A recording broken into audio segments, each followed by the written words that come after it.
Roll call, please. Councilmember Armstrong, Here. Councilmember Perkins, Here. Councilmember Safar, Here. Vice Mayor Barros, Here. Mayor Hudson. Here.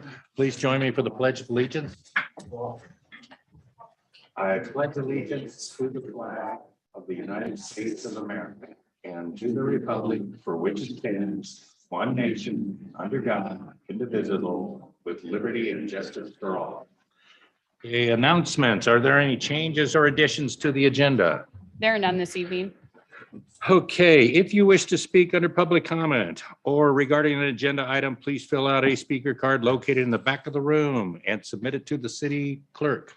If you like the visuals, I should get the signs for that. If you are participating remotely, click the raise your hand button on your computer or *9 on your telephone to request to speak when public comment has been taken on an agenda item.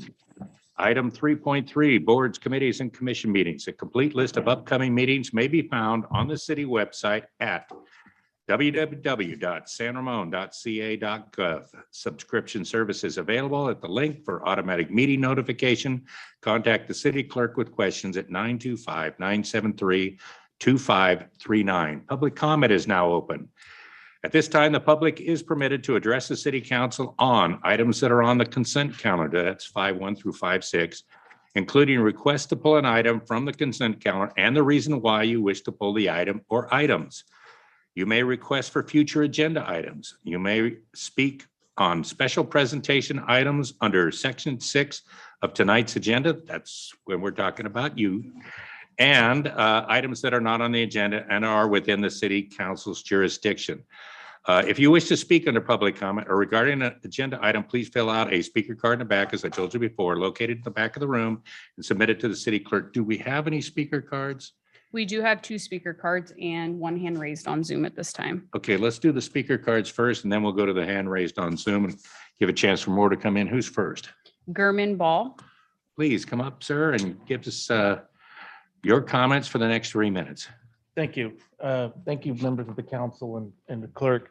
My name is Gurman Ball. I live here in the Windermere community.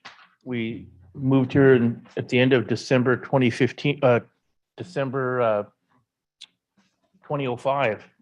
My daughter was newly born, and we were confident the community would develop into a great place, schools, culture, and nice people, and it's turned out to be that way.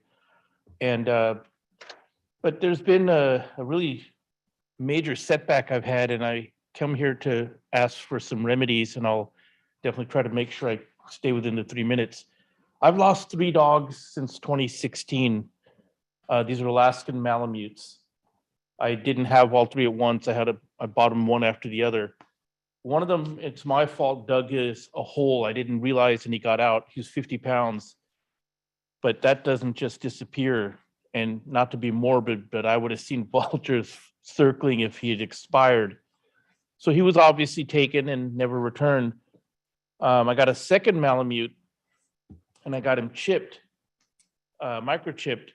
He was stolen, and a nice Good Samaritan, a rancher in Eden Canyon, right by Castro Valley, called in and said, "Your dog is here." And he had a noose around his neck because the thieves removed his collar, probably thinking it's a tracker. I got him back, and the day before I flew out to India, he was again taken, and the gate had been jostled. I'm an attorney, so that's trespass, that's burglary. It's a felony because the property, as we define dogs, is over $1,000.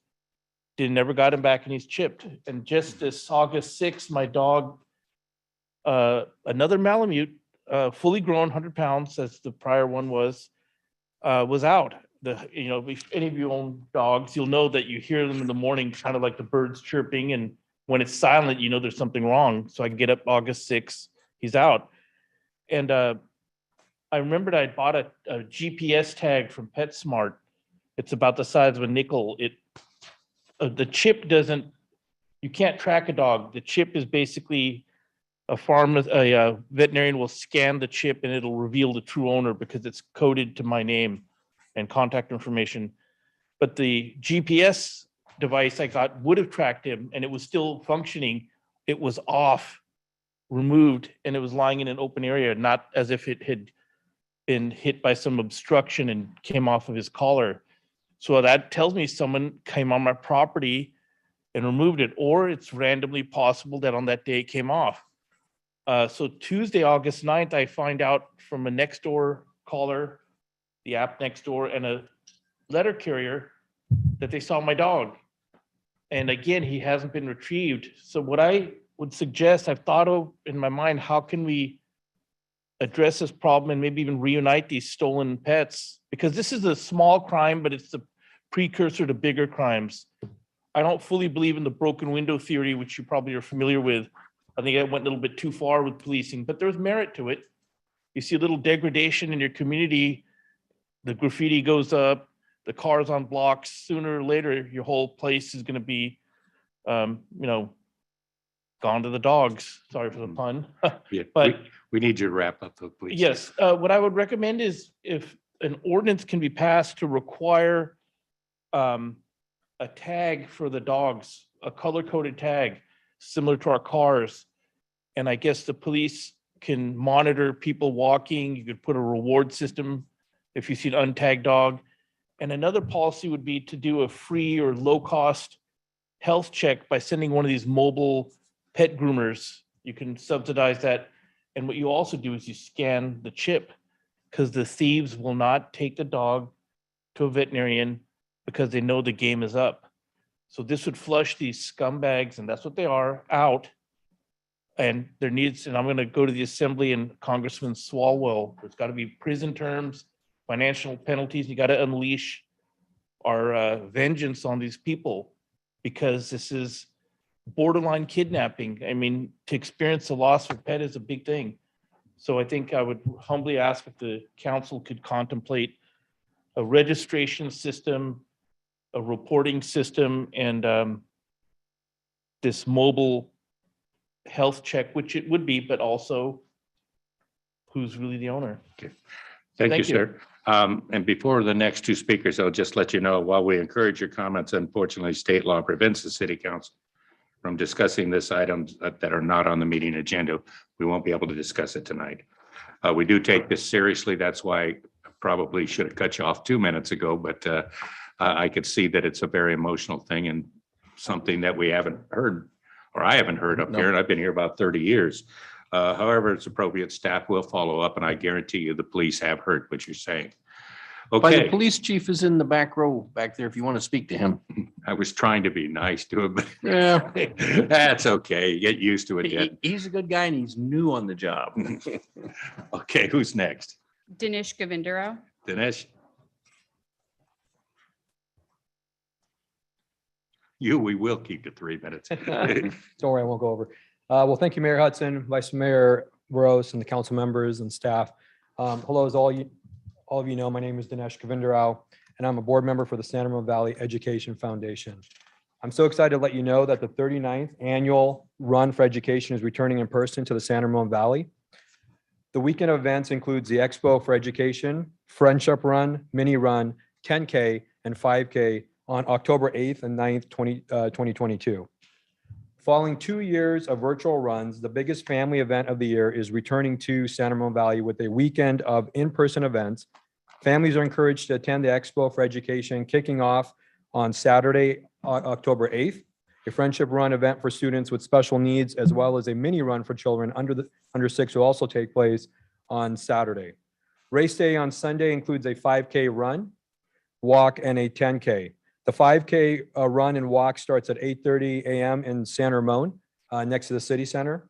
And the 10K starts at 8 a.m. at Charlotte Wood Middle School in Danville. Once again, this year's event will be featured in the heart of San Ramon, next to City Center, Bishop Ranch.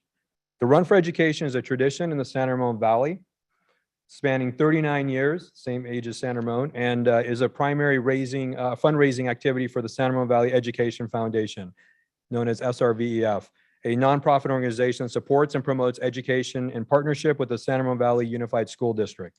This is the only event in the Santa Ramon Valley that includes participants, volunteers, and spectators from all 36 Santa Ramon Valley Unified School District schools representing the communities of Alamo, Danville, and San Ramon. The Run for Education is also the largest run that supports education in Northern California. For more information, including registration, it can be found at www.runsanramonvalley.com. We encourage the residents to sign up in these areas.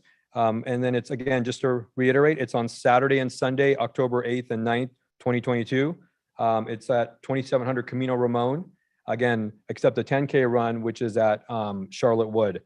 Time again is Saturday, 9 a.m. to 3 p.m., Sunday, 8 a.m. to 12 p.m. And if you have any questions, you can email Karen@srvef.org. Thank you for your time today. Thank you, Dinesh. All right, our next speaker, I believe, is on Zoom, you said? It is, it's from a phone call-in user. Okay.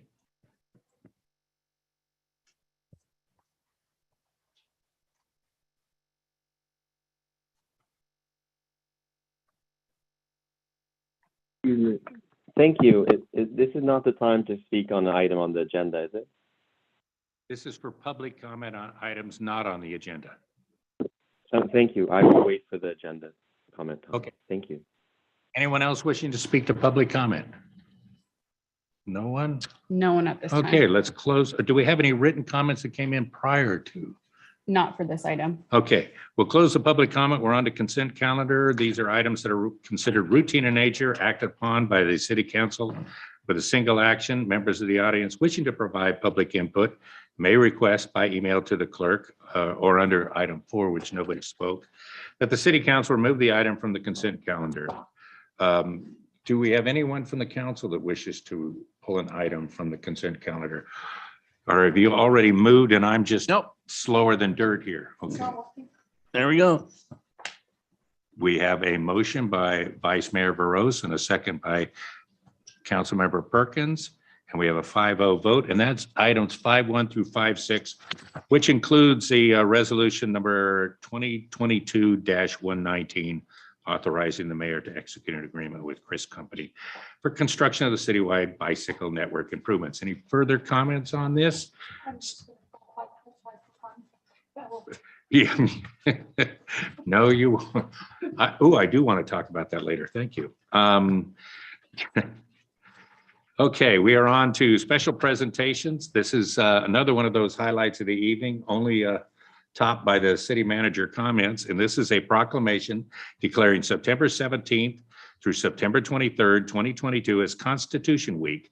And I will be presenting to Sue DeLu, a vice regent, and Ann Narciso, and she's the parliamentarian. And this is a presentation to the Jose Marie Amador Chapter Daughters of the American Revolution. Would you join me up front, please?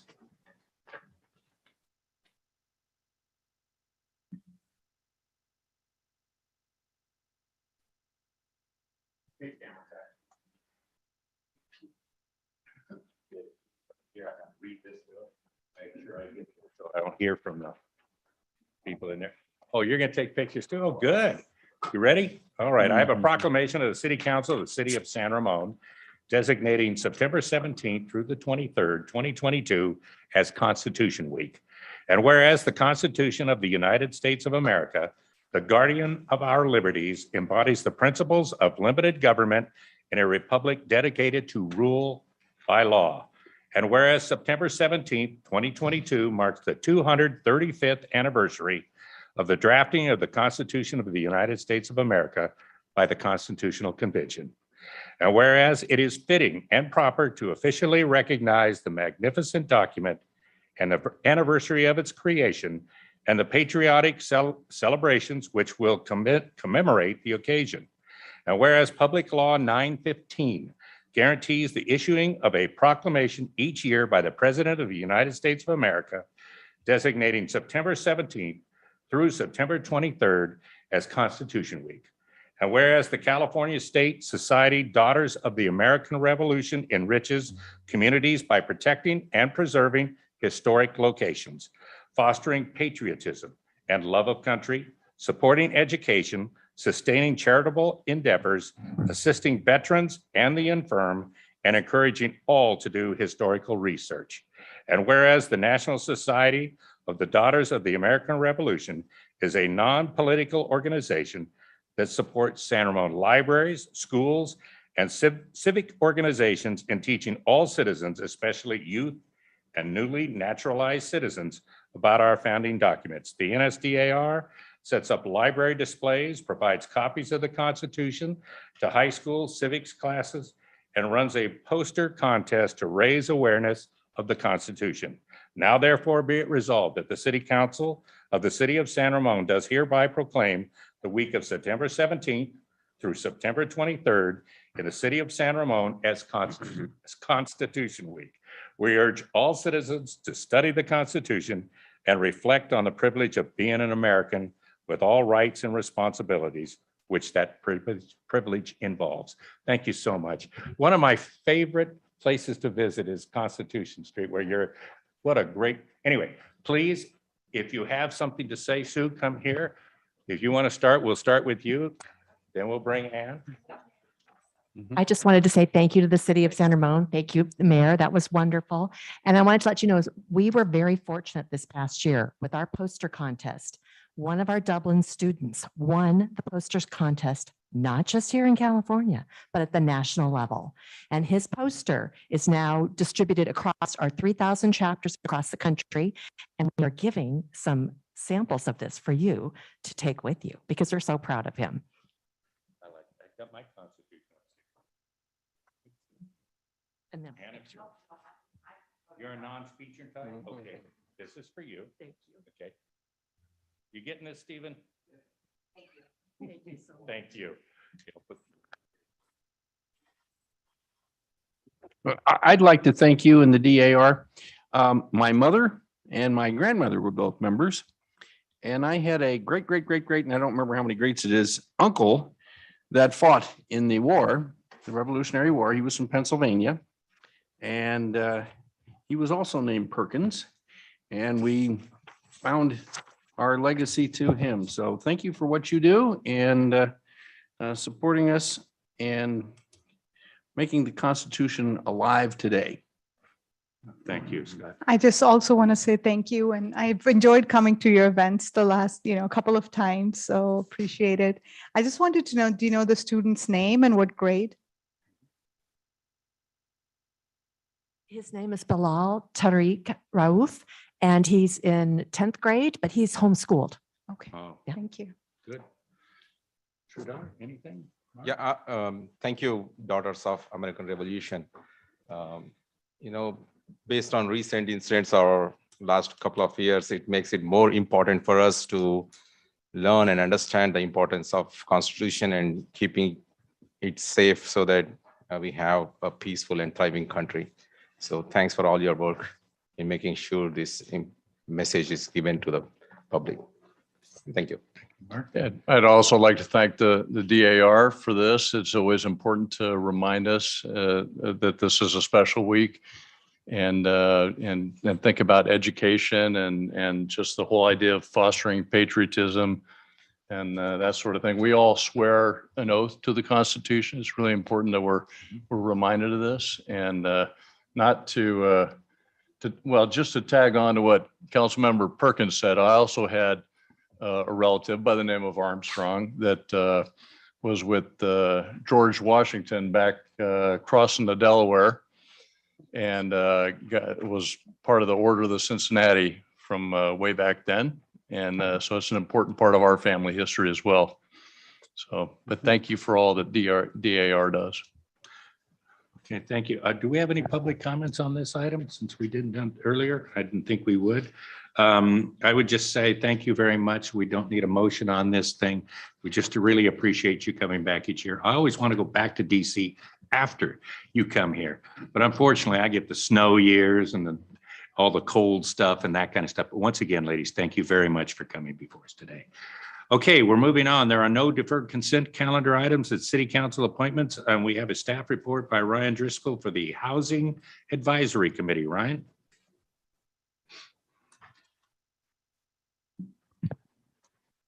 Good evening, Mayor and council members. So the Housing Advisory Committee is comprised of 5 members. Recently, there was 2 vacancies on the committee. Staff conducted a recruitment for applications. We received 3 applications. The Planning Commission Ad Hoc Committee conducted 3 interviews with the candidates.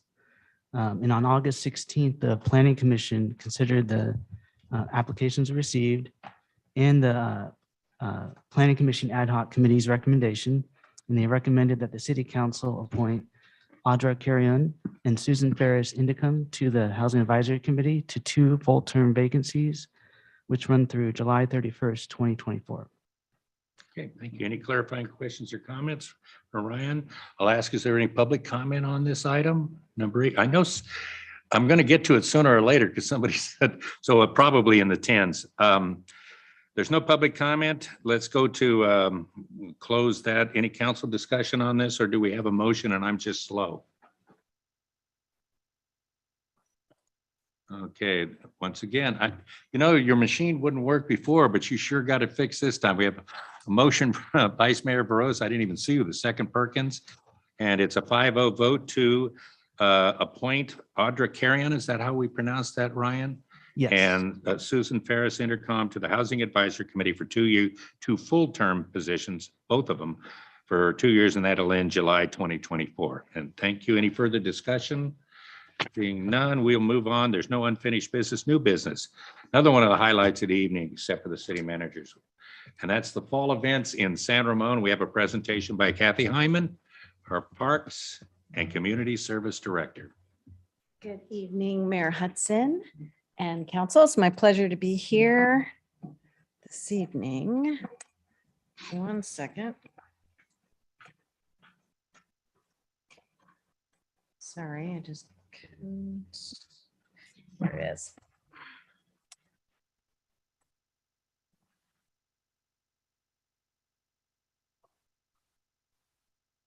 There we go. That mouse was hidden from me for a second. It was so tidy and tucked away.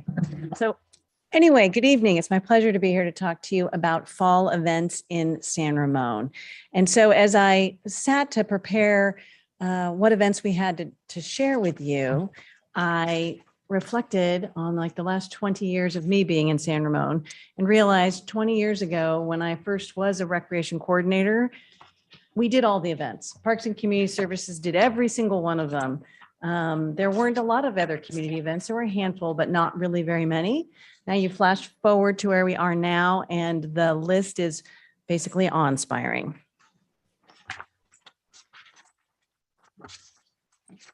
I'm going to be challenged with this today, aren't I?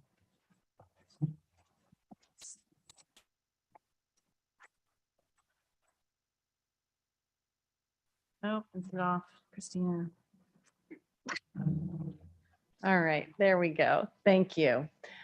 So this list, I know the print is tiny on it, and it wasn't really intended for you to be able to read every single one, but more to give you a giant scope and scale of the number and variety of events that we have in just the next 3 months, which is September, October, and November. So I'm going to kind of take you through who's putting on all these events and what some of them are, but you all need to see how many things there are going on and how many exciting opportunities the community has to participate.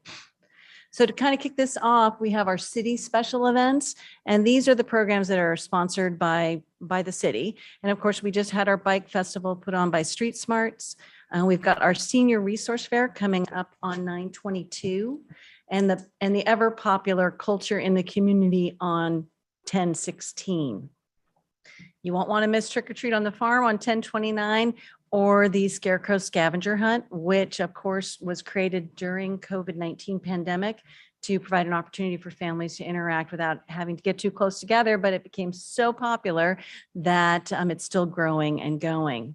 And then if all of that is not enough, then we have many smaller events that are operating, but the Saturdays on the Farm, which are every Saturday at Forest Home Farm, our Parks Make Life Better days, our Crow Canyon Garden cleanup days, and of course, our open space hikes.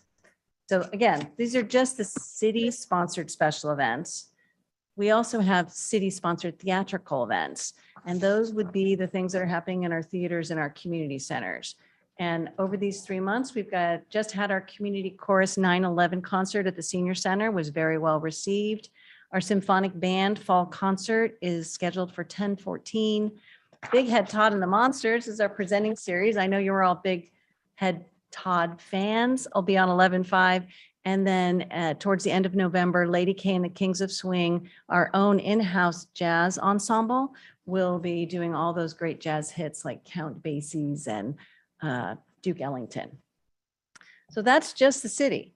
So now when you want to look a little further out and see what else is going on in the community, we have our foundations, which are our primary partners.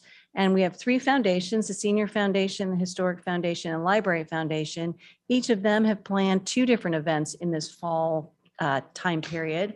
Hot Diggity Bingo just happened with the Senior Foundation, as well as their Holiday Boutique on November 5th. That's a big one over here at the San Ramon Community Center. All kinds of fine arts and crafts booths and holiday festivities. So you won't want to miss that. The Historic Foundation puts on, it's actually a invitation-only event called the Pioneer Picnic, but it's a really important one. So I include it here because they invite all of the founding families from San Ramon to a picnic, and they share the stories and they connect and keep them connected to our historic property. It's a wonderful program. Then they, of course, they do their Oktoberfest, which is on October 1st, and that's a big fundraiser for the farm. And all those funds come back to help support farm programs. This year's different, I have to mention it, because if you want to get the catered lunch, you need to order your tickets by the 28th. Otherwise, you can still attend the event on October 1st, but if you want lunch, you need to order early, get your tickets. And then our Library Foundation is having a mega book sale on 9/22 to 24. That will be at the library. The preview night's on Thursday night. So if you're a member, and you can still become a member, you can go on preview night and get your books 50% off, or stop by on Friday and Saturday, because it's another great fundraiser that supports the libraries. And the Library Foundation is also doing jazz at the library, 2 different concerts on 10/1 and November 5th. Again, if it wasn't enough, there's more. So the nonprofit events, and this is by no means an exhaustive list. These were the events and programs that I knew of easily and that I thought I could share with you. But there are certainly other Boy Scouts, school groups, cultural groups, and churches doing events in the city in this 3-month period. But we just had the Donor Network Run and Walk.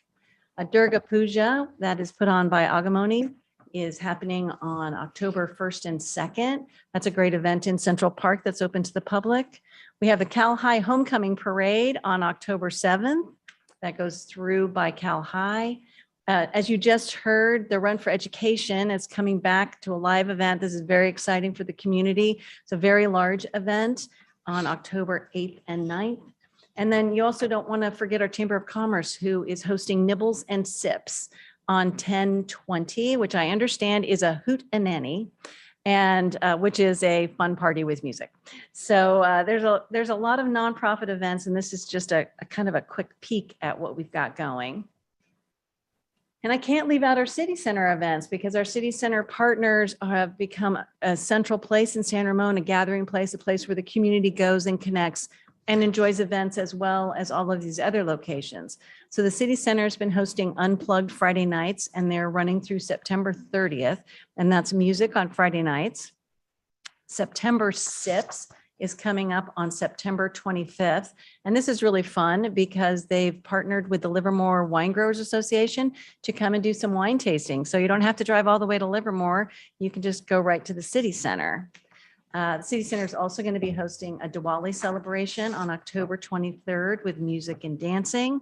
And this next one I'm really excited about, and I don't even have any details on it, and everyone's going to want to know, but I got the early scoop that they're doing a Halloween pet parade on October 30th. So that's all those wonderful dogs in costume. So stay tuned to hear more about that. No. And then, of course, Cats in costumes. Oh, really? we could have a cat. It says pets. I'm going to just jump out there. It's not just dogs.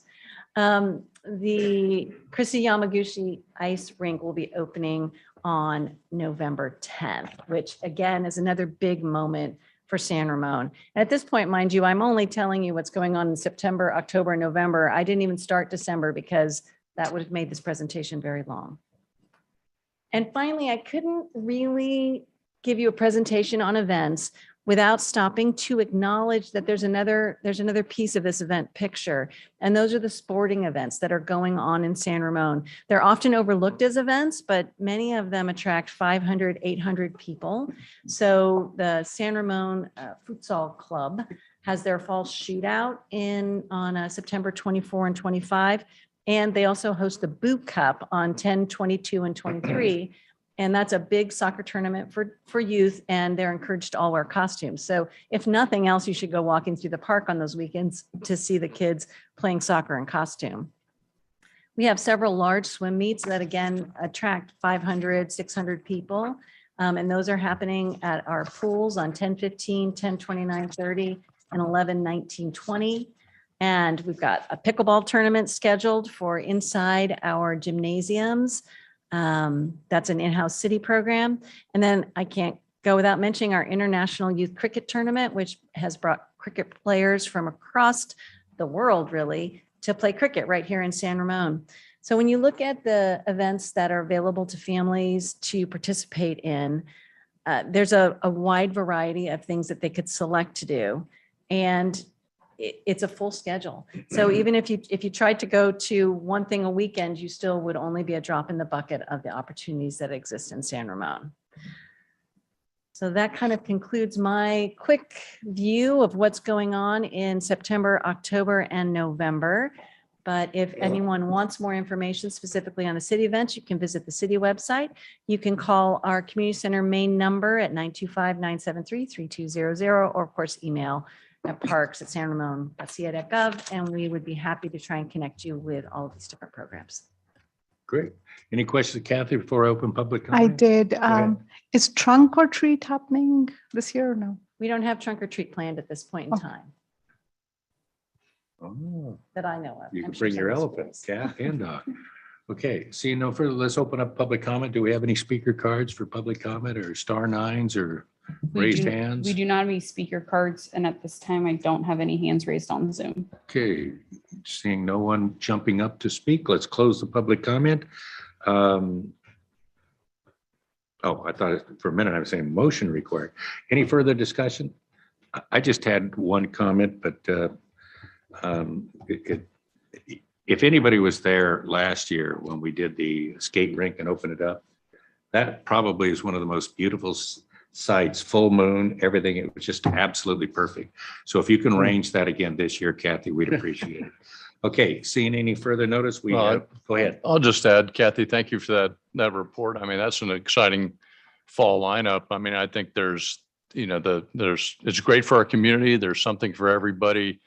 Last year, I got to go to a lot of these amazing events, and I think there's at least as many, if not more, this coming year. So kudos to the staff for I know there's a lot of energy that goes into this, a lot of coordination, all the details for preparation and then the execution, and you got to follow up and prep for the next year as well. So again, great report, and looking forward to getting to as many of these events as I can this year. Good. Thank you, Kathy, for presentation. A few years back, we used to try to find which location or which event can we go on the weekend or certain events, right? But now we are at a stage where which event we can pick. Mhm. So that says a lot about how your Parks and Community Services Department is working hard and helping community to celebrate their events. So thank you very much for that. Yeah. It's definitely the festival season. Yeah. Okay, Last time a certain council member was dancing by himself at the Diwali, so maybe this time we'll all join him. please tell me you don't have that on YouTube. Please tell me you do not have that on YouTube. Okay, we've closed the public comment. We're going to close council comments after that one. There's no action required. Thank you very much, Kathy. Let's get on to 10.2, which is Resolution 2022-120, authorizing city manager execute an agreement, and you can read it all for yourself. Robin, I know you got a presentation for us. This is about the pedestrian bike bridge over the Iron Horse Trail. And do we have public comment in that before ahead of time? Was that okay? Let me get myself out of the way.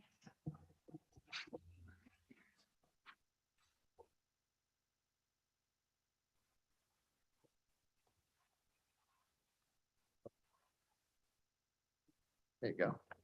All right, thank you.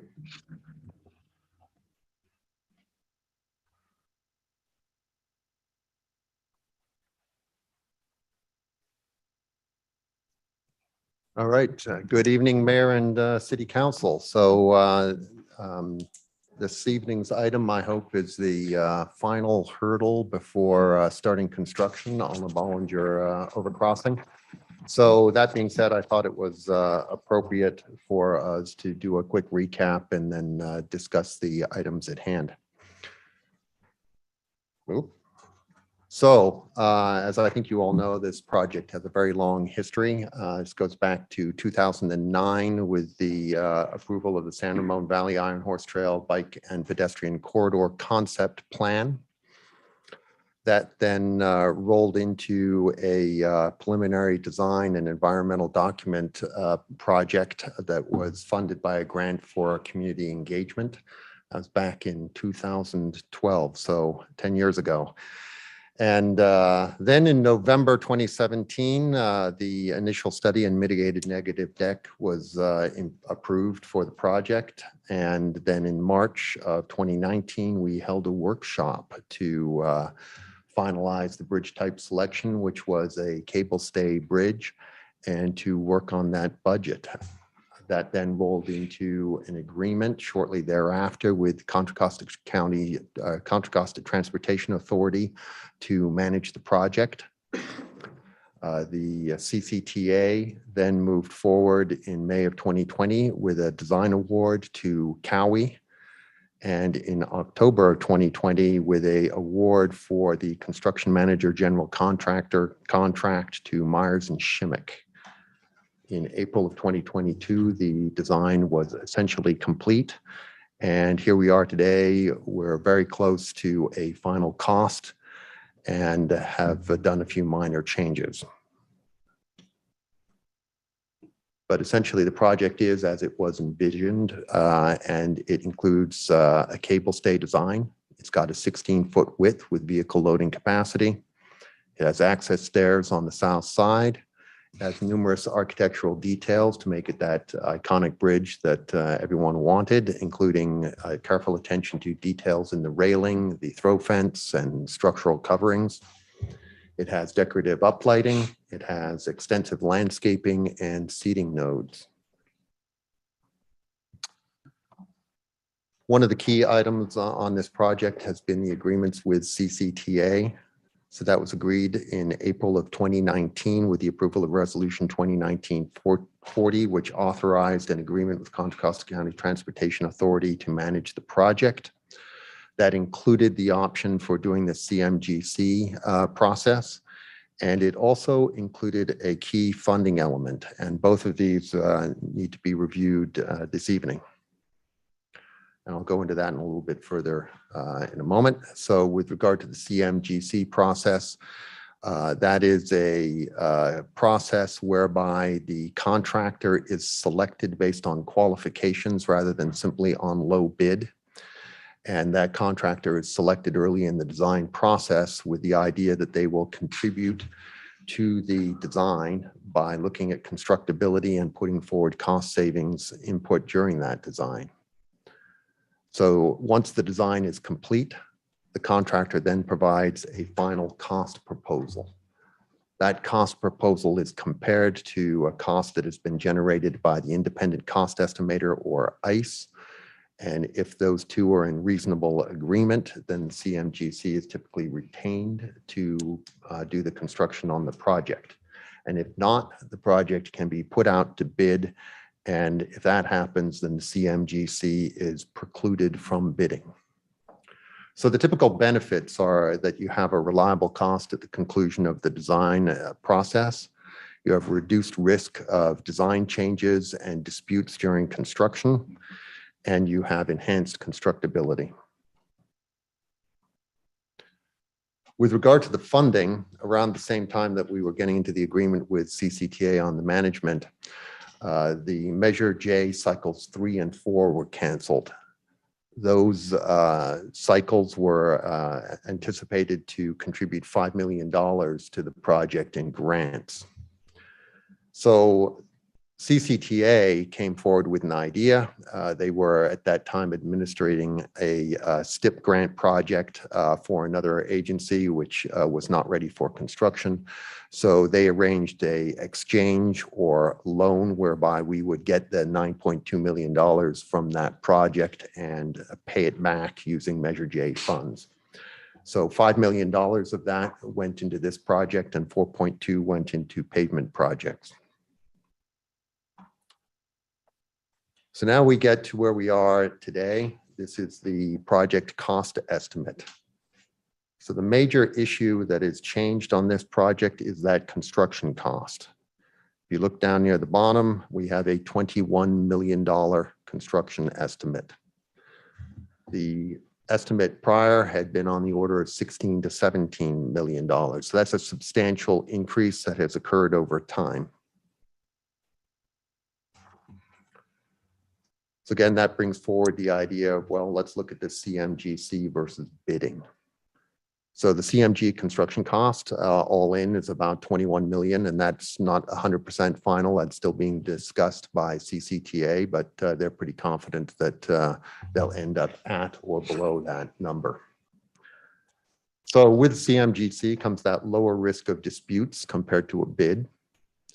If we decided to go with bids, we would need to take some time, prepare the bid packages, and that will require both time and money. And of course, with the current inflation that we're dealing with today, that time is money. So the CMGC also lowers the risk of delays and requests for information and disputes during construction, and therefore allows us to have a lower contingency. You may have noticed on the previous slide that I included a $1 million contingency. So that's down to 5%. That is low. That is, it would typically, yeah, typically we'd be looking at 10 to 15%. Again, the bidding process is a little bit unpredictable. As you've seen recently, we get bids coming in below or above the engineer's estimate and even above the available funds. So that's always a risk that's out there. That's a little bit compounded this time because we're running out of time with regard to using our OBAG grant, and that's $4.8 million. So a scenario is possible where we would, if we got bids in and they were in excess of our budget, we would not really have the option of rejecting all bids, because we could likely face the loss of $4.8 million in federal funding. So of course, the other advantage of the CMGC is we can get going with this thing a little faster, and the delays risk inflationary cost increase. Also, the delays risk the loss of the staging area and detour routes, which we have negotiated with Bishop Ranch. So it's like typically, did we use CMGC before? We have not used CMGC before. It has been used before in the state, but it is a relatively rarely used process, and it was selected in part for this project because the project is a relatively unique project that could trigger greater risk for changes during construction or higher bids due to constructability issues and things like that being raised if it's not done in conjunction with the contractor. Okay, interesting. Thank you. So that increased cost estimate then brings up the issue of a proposed budget revision. So in this slide, that's just the existing budget that we have in black. There's nothing new there. But in order to help bridge the gap, CCTA has again come forward with a suggestion of modifying our existing agreement using the Measure J funds. So they are proposing to advance our local streets Measure J money to use on this project in the amount of $4 million. And as you may recall, that agreement is really a very favorable agreement to the city. Another item I have here is use of Tri-Valley Transportation Funds. The city collects funds from the Tri-Valley Transportation Commission fee And we have $490,000 that is available for use on projects that are on the TVTC SEP list. And this project is on that list. So that will help augment the budget, give us a little bit of extra cushion. And if all goes well and we don't need it, then we can use those funds to either pay back other items or to include other items in this project that we have not included, such as things like shade structures and other items that we've discussed in the past.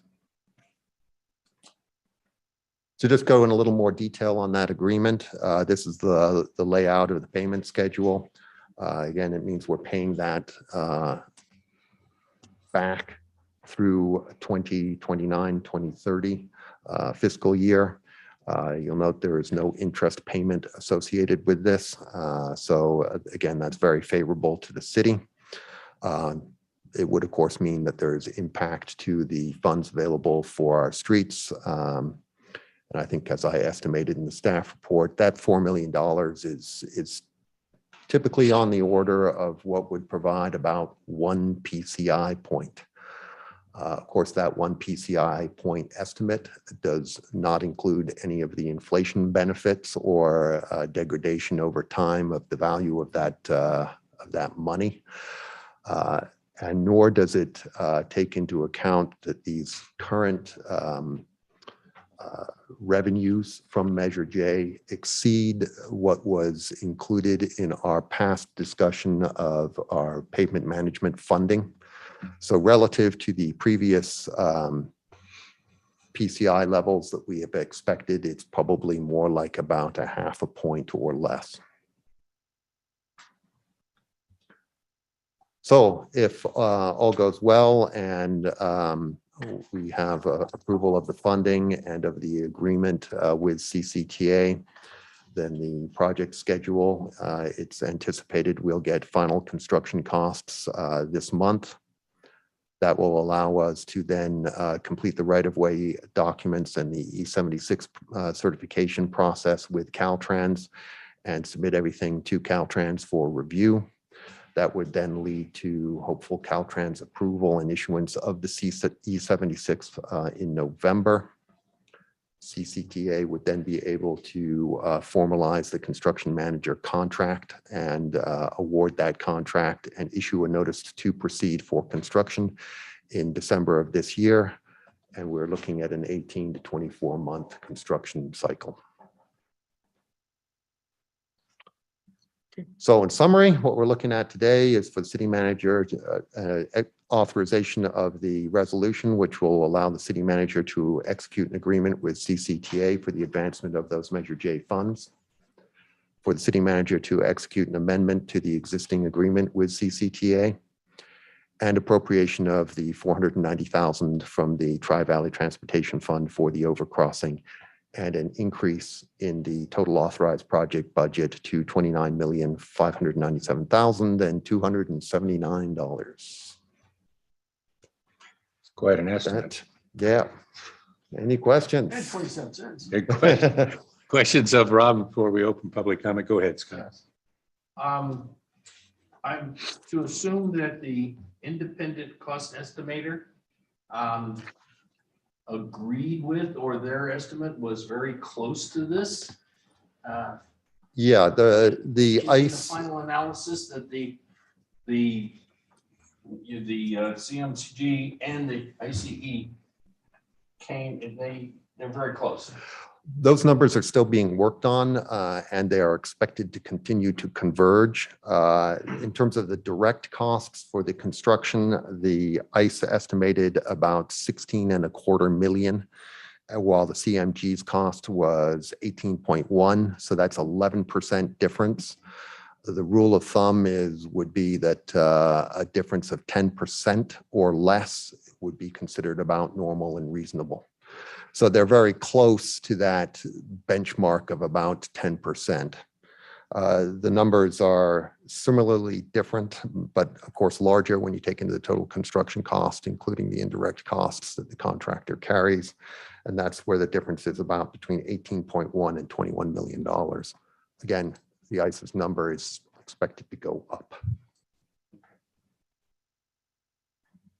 Putting it out to bid isn't necessarily going to come in substantially lower if the independent cost estimator is saying, this is what we believe is a suitable, fair price for this project. Yeah, of course, you never know You where never the know. bids are going to go, but As you pointed it's, out, you're running at about 1% per month. It's probably close to 0.75% per month under current Mhm. inflation, unless construction inflation is higher. But that's good for 200 or 300,000 a month per mhm. month of delay. So you delay 3 months, that's $1 million. And that's about the order we'd be looking, Yep. a 2 to 3 month delay. Yeah, 2 to 3 month delay would cost you about $1 million. Yeah. Just assuming everything else stays the same.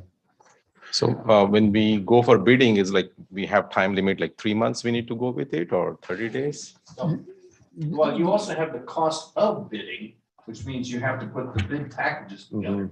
And that can be a few $100,000. That would be in the hundreds of thousands. Yeah. Just to put bid packages together. The good news is you've got people doing it that only do this for a living. I mean, I have a lot of faith in Ivan Ramirez. But I've watched him do it for 10 years.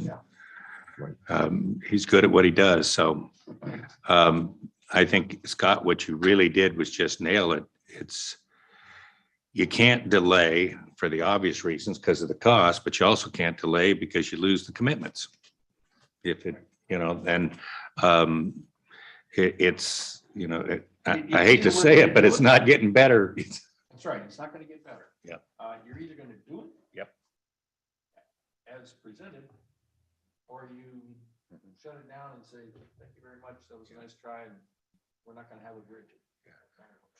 And the Measure J advance funds you're talking about mirrors exactly what we did with Highway 4. And Transplan came in and they kicked in exactly the same kind of deal what you're doing, so that they get Highway 4 and stuff they were doing out there. And then things come along, maybe get some matching funds, and all of a sudden it works to our advantage. And maybe that 4 million, I'll keep wanting to call it 4,000. And maybe I am getting old, but the 4 million could come back to, this is, to me, is a worst case scenario. But then I've seen them do this 50 times and, it's in front of us. I'm good with it. Anybody else? So how reliable is the CMGC? Like, do we know any other projects that they? Yeah, they were selected Like, based for on their example, Dublin. qualifications, and they have done many projects. I mean, they do bridges, and they've done these kinds of projects before. Okay. I think you answered my questions during the infrastructure committee meeting. Primarily, it was about one of my concerns was on the advancement of the Measure J funds and the impact on our pavement program. But I think you adequately addressed that, unless there's any more to update than I saw in the staff packet. I don't think so. I mean, the good news is that the Measure J funds have been coming in higher than expected. And so that helps relative to our current expectations. Things are not as bad as it otherwise would have been. One more question regarding this Tri-Valley Transportation Fund. So that we don't need to give back. No, that is Just fund, yeah. developer fees. The gift from Scott. So, thank you. So Robin, if we do this today, are we pretty much within the timelines? Because people have stopped believing me when I tell them it's coming. They stopped believing in 1996. No. Well, yeah, I've forgotten where we were on the original schedule, to be perfectly honest, but it would appear that we would be able to get going with construction with that. The notice to proceed is the formal beginning of the construction period. Yeah. Now, people are not going to see something immediately. There's a great deal of They'll see off-site- traffic immediately. Well, there's a great deal of off-site fabrication that needs to be Okay. done for this project. So I hope people aren't disappointed by that, but it does mean that when things go into construction, it will be that much faster. And we could put some signs or something, your future bridge or whatever, pedestrian that's part of crossing it, coming yeah. here. Measure J. You can figure what, 4 months after notice to proceed before you actually see on-site construction? I would think 4 to 6 months. Yeah, because they're going to do a lot of off-site fabrication. Yes. And then bring pieces out. I was just looking on their website, third largest dam contractor, 11th largest water supply contractor, 14th largest bridge contractor, 11th, 19th largest highway contractor. These are nationwide kind of numbers, so this is not a small company. No.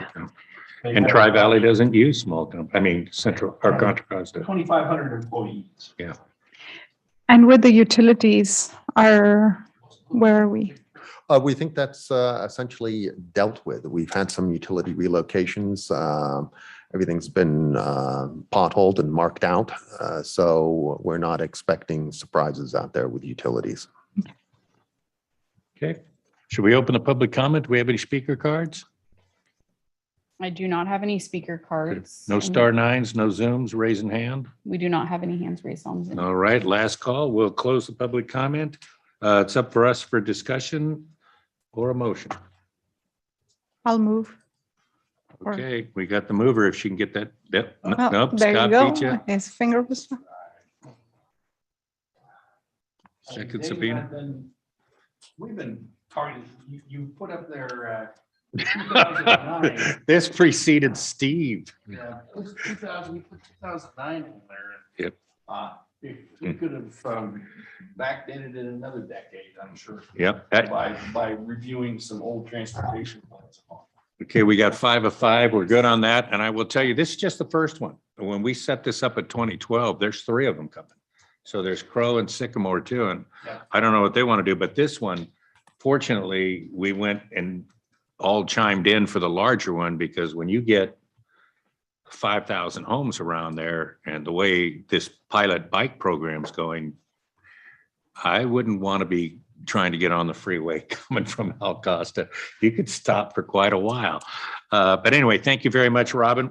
We will move on to 10.3. It's a study session for the general plan update, GPA 2021-1. Cindy, where you at? There you go. Cindy Yee has the senior planner staff report.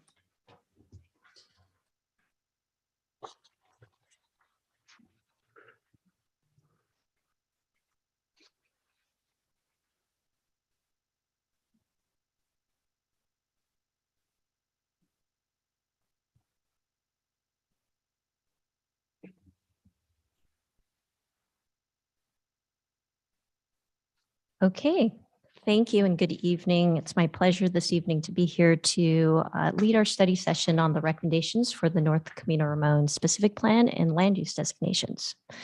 And so I thought I'd just start with a project update. I know the council has had an opportunity to review the housing element, and when that went up for public review in July. In the background, we've also been working on general plan element updates to various different parts of the document. In particular, the mixed use component of the land use element. We had established a general plan mixed use ad hoc committee, as well as planning commission work to review the mixed use policies. Ad hoc committee has met 3 times this summer, reviewing the land use policies as well as the retail analysis and making recommendations on the mixed use. Planning commission has had several study sessions, again, retail analysis, reviewing the economic element, and then as we've continued to work on the mixed use designation, we've really focused in on the long-term land use vision in the core area east of the freeway. And so the last 2 meetings with ad hoc and planning commission, we've really been focused on the mixed use in the core area. And so this evening, we're here to bring that presentation to the city council so that you're able to speak on the different changes and recommendations that are being made.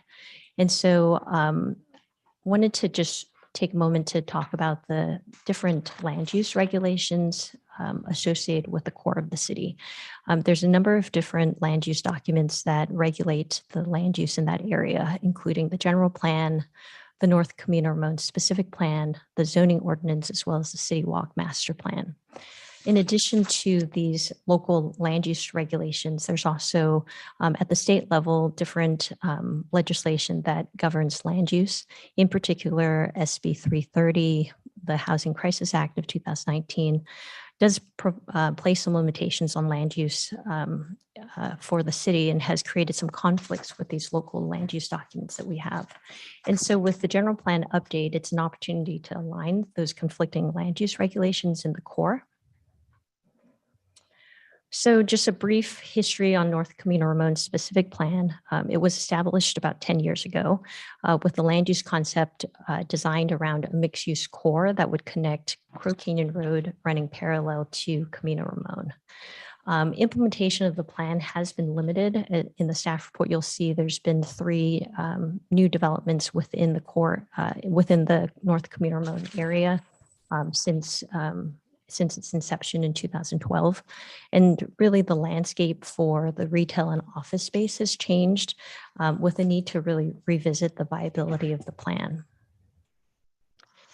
And so Planning Commission and Ad Hoc Committee had asked for staff to provide some information on the key factors that have limited the implementation of the plan. I won't read through all of these bullets here, but some of these bullets are pretty obvious in terms of the increase in e-commerce and online retail shopping really has reduced the in-person retail store frontages. And so we've seen a number of closings and consolidation. And then as a result, just a reduced demand for that larger floor plate retail. There's also been changes in technology, in the way that people shop and delivery services and such. And then, of course, the pandemic has made some modifications to the ability for people to work from home, resulting in a number of store and office closures and really reducing the office demand that's central to the core area. In addition to these things, there's also financing limitations as well as these reductions in the land use authority through state law. And so really a need for us to concurrently amend these land use documents to make sure that they're in alignment. And so with the North Camino Ramon specific plan, the city has been looking at the core area as a strategy to meet our regional housing needs allocation or RHNA. The North Camino Ramon specific plan itself has 22 designated housing opportunity sites. And because this area is primary to the core to allow for denser development that's closer to transit and accessible, one of the things that we've considered is really looking at the housing element and increasing the density within this area, and then introducing new land use opportunities and directing future growth into the core. So because of the inconsistencies in the land use documents, what we're recommending this evening is the council consider repealing the North Camino Ramon specific plan and then adding 4 new land uses as part of the general plan update. Another reason pointing towards the repeal of the specific plan is the retail analysis that was prepared by our city's consultant on the economic element as well as the retail analysis. What their recommendations are is to, there's 2 key areas. One, incentivizing reinvestment in existing retail properties and providing mixed-use properties with opportunities to increase intensification or densification of their property is one way to boost the city's goal of reinvesting in those existing retail properties. The second recommendation from the retail analysis was recognizing and promoting mixed-use villages. And so with the repeal of the North Camino Ramon specific plan, using a strategy from the retail analysis to create as an alternative mixed-use villages that would allow for a mix of commercial and residential uses with specific implementation strategies for each of those villages. And so I'm just going to pause here with this side-by-side view of what the existing general plan land use designations are, and then what the proposed core land use designations are. As I mentioned, we're introducing 4 new land use designations. And I'll go through each of those in the following slides.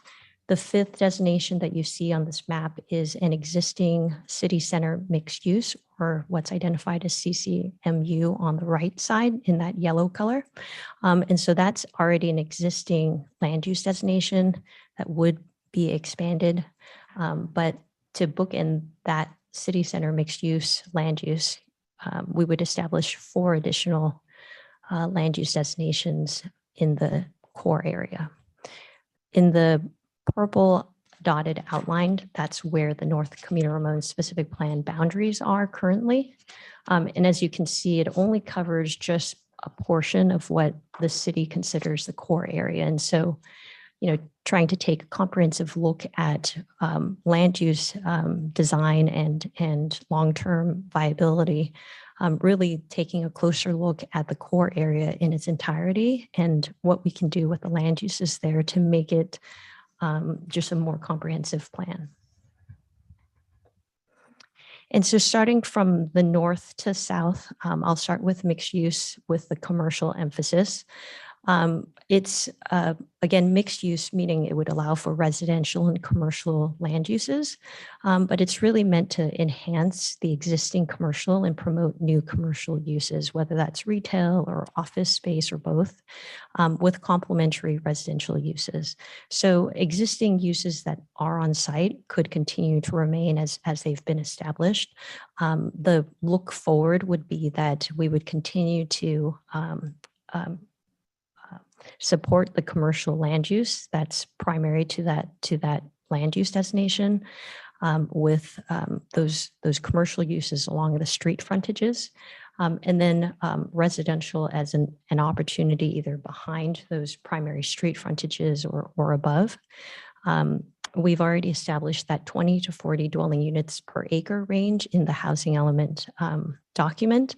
And so what we would be looking at as implementation tools are allowing for floor area ratios to support the existing commercial or the expansion of the commercial. We'd also be providing opportunities to cluster development so that could discourage tear down of the existing commercial that would be on site, and would allow for residential to be infilled into the existing properties. So, Sorry, Cindy. Yep. Previous slide. Yep. So did we already establish the ratio for the commercial and residential for mixed use? Well, so the recommendation in the draft housing element that was presented in July to Planning Commission and City Council was the 20 to 40 dwelling units per acre density range. That's the range that we have forwarded to the Housing and Community Development Department with the state as part of our expectations of what type of development would occur on these housing opportunity sites. And that's how we're identifying that the city will meet our RHNA allocation. And so with that 20 to 40 dwelling unit range, that creates a capacity on each of those parcels. That's how we justify that we're able to meet that 5,111 density range. And so that is. Oh, sorry. I think my question is, did we establish the ratio of commercial, how much commercial floor area ratio compared to whenever we get a mixed use? Sure. No, we have not established the minimum commercial floor area ratio yet for this mixed use commercial emphasis. Tonight would be the first step in getting us to that next step of actually creating those ranges. We're here this evening to get that feedback to make sure that we're on the right track in terms of establishing these land uses in the configuration that's shown in those maps. And our next step with our ad hoc committee would then be to look at appropriate density ranges, or I'm sorry, FAR ranges for these sites. Oh, okay. For some reason, I thought the ad hoc committee already came back with the recommendations. So, Just on the repeal of the North Camino Ramon specific plan, that's something that was presented to the ad hoc committee. And so we've started with the planning commission to get their feedback, and then we're here this evening for council feedback. okay, thank you. So I think since we started all of this, there's AB 2011 now, which is past Assembly, past Senate. It's sitting with the governor, and that could pretty much nullify anything we do. Sure. So look, for those that may not have been following some of the current legislation that's going through the state Senate right now, or state legislature, there's two bills, actually, they're kind of partner bills, SB 6 and AB 2011, that are kind of in partnership with each other. Essentially, those bills support the ability for residential development on commercially zoned properties. There are some restrictions on densities, minimum densities, yield for units, proximity to arterial roadways, but essentially it means that a property doesn't have to be zoned for residential in order for it to be developed. So that is something that is awaiting the governor's signature. So we'll see probably in the next month or so whether or not that's going to be signed, but that will have a potential impact to any property that currently is commercially zoned. This is an opportunity, though, with the mixed use land use designation to really set the city's parameters for those properties. There still will be opportunities through these bills to potentially increase residential development on those parcels, but this would be an opportunity for the city to establish those design standards for these properties ahead of these bills going into effect. Okay. We got more? I'm going to segue into these slides that we've provided as examples of how we would see the mixed use and commercial emphasis support the infill opportunities. These maps both identify commercial shopping centers in other communities that have successfully incorporated infill of residential into existing retail centers. Essentially what these two pictures show is the opportunities to provide residential amongst the existing commercial rather than displacing those, citing those to support the commercial that's already on site. And then the next land use designation that we would be proposing, the mixed use with a residential emphasis, that's just south of the mixed use commercial emphasis area. Again, a mix of residential and commercial uses where we would expect residential uses to be the primary use on the site and complementary office and commercial uses adjacent to or above, located with residential above the commercial. It provides housing infill opportunities. A number of these parcels are already designated as housing opportunity sites. And so the residential emphasis would continue to support the ability for these opportunity sites to redevelop. 20 to 40 dwelling units per acre is the density range.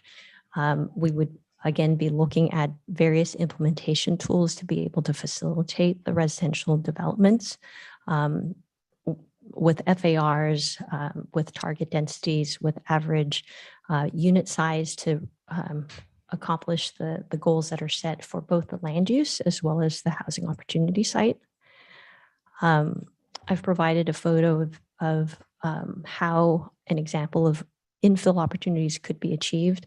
The photo on your right, you may recognize it facing north on Norris Canyon Road. The St. James development, or the Park Central development as it's currently referred to, adjacent to an light office sort of warehouse space just next door to that. And so this could be an example of what you could envision in that mixed-use residential emphasis land use. Also, on the left-hand side, just some streetscapes that could have a potential for residential across the street from maybe an office complex that could be redeveloped in that area. Before you go on to the downtown mixed use,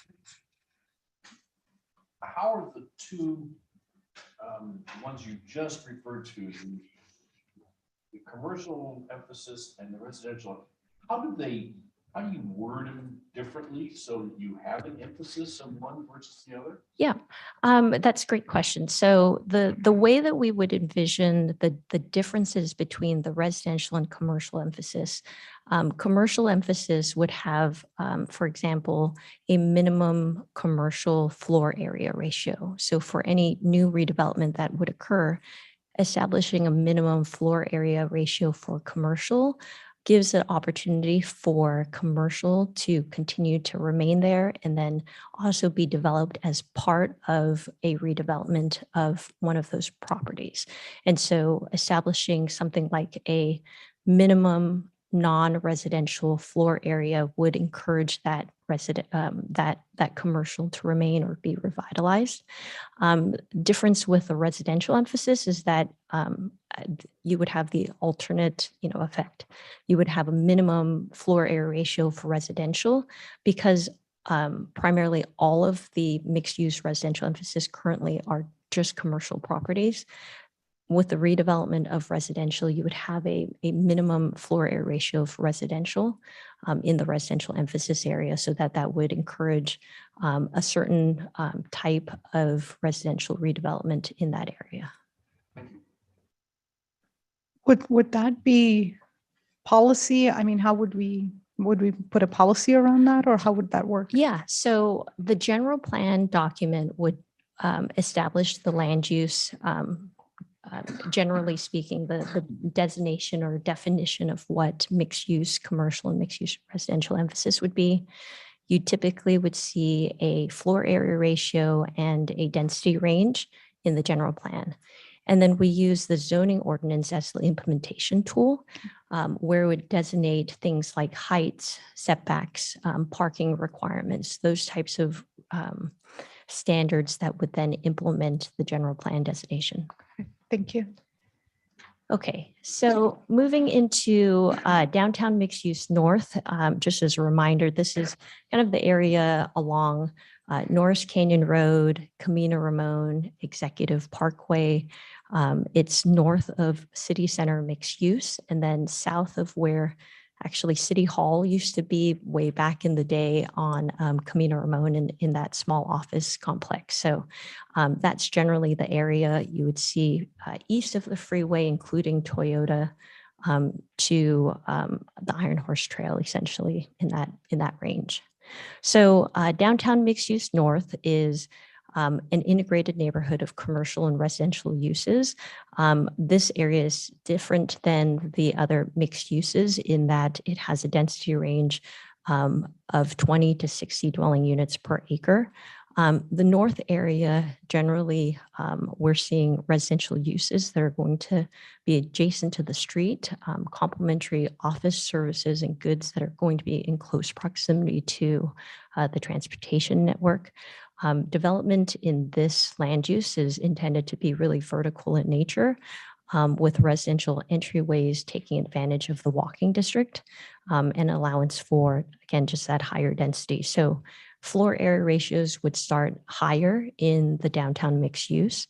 Again, we would use implementation tools such as target densities and average unit sizes to allow for infill and redevelopment opportunities.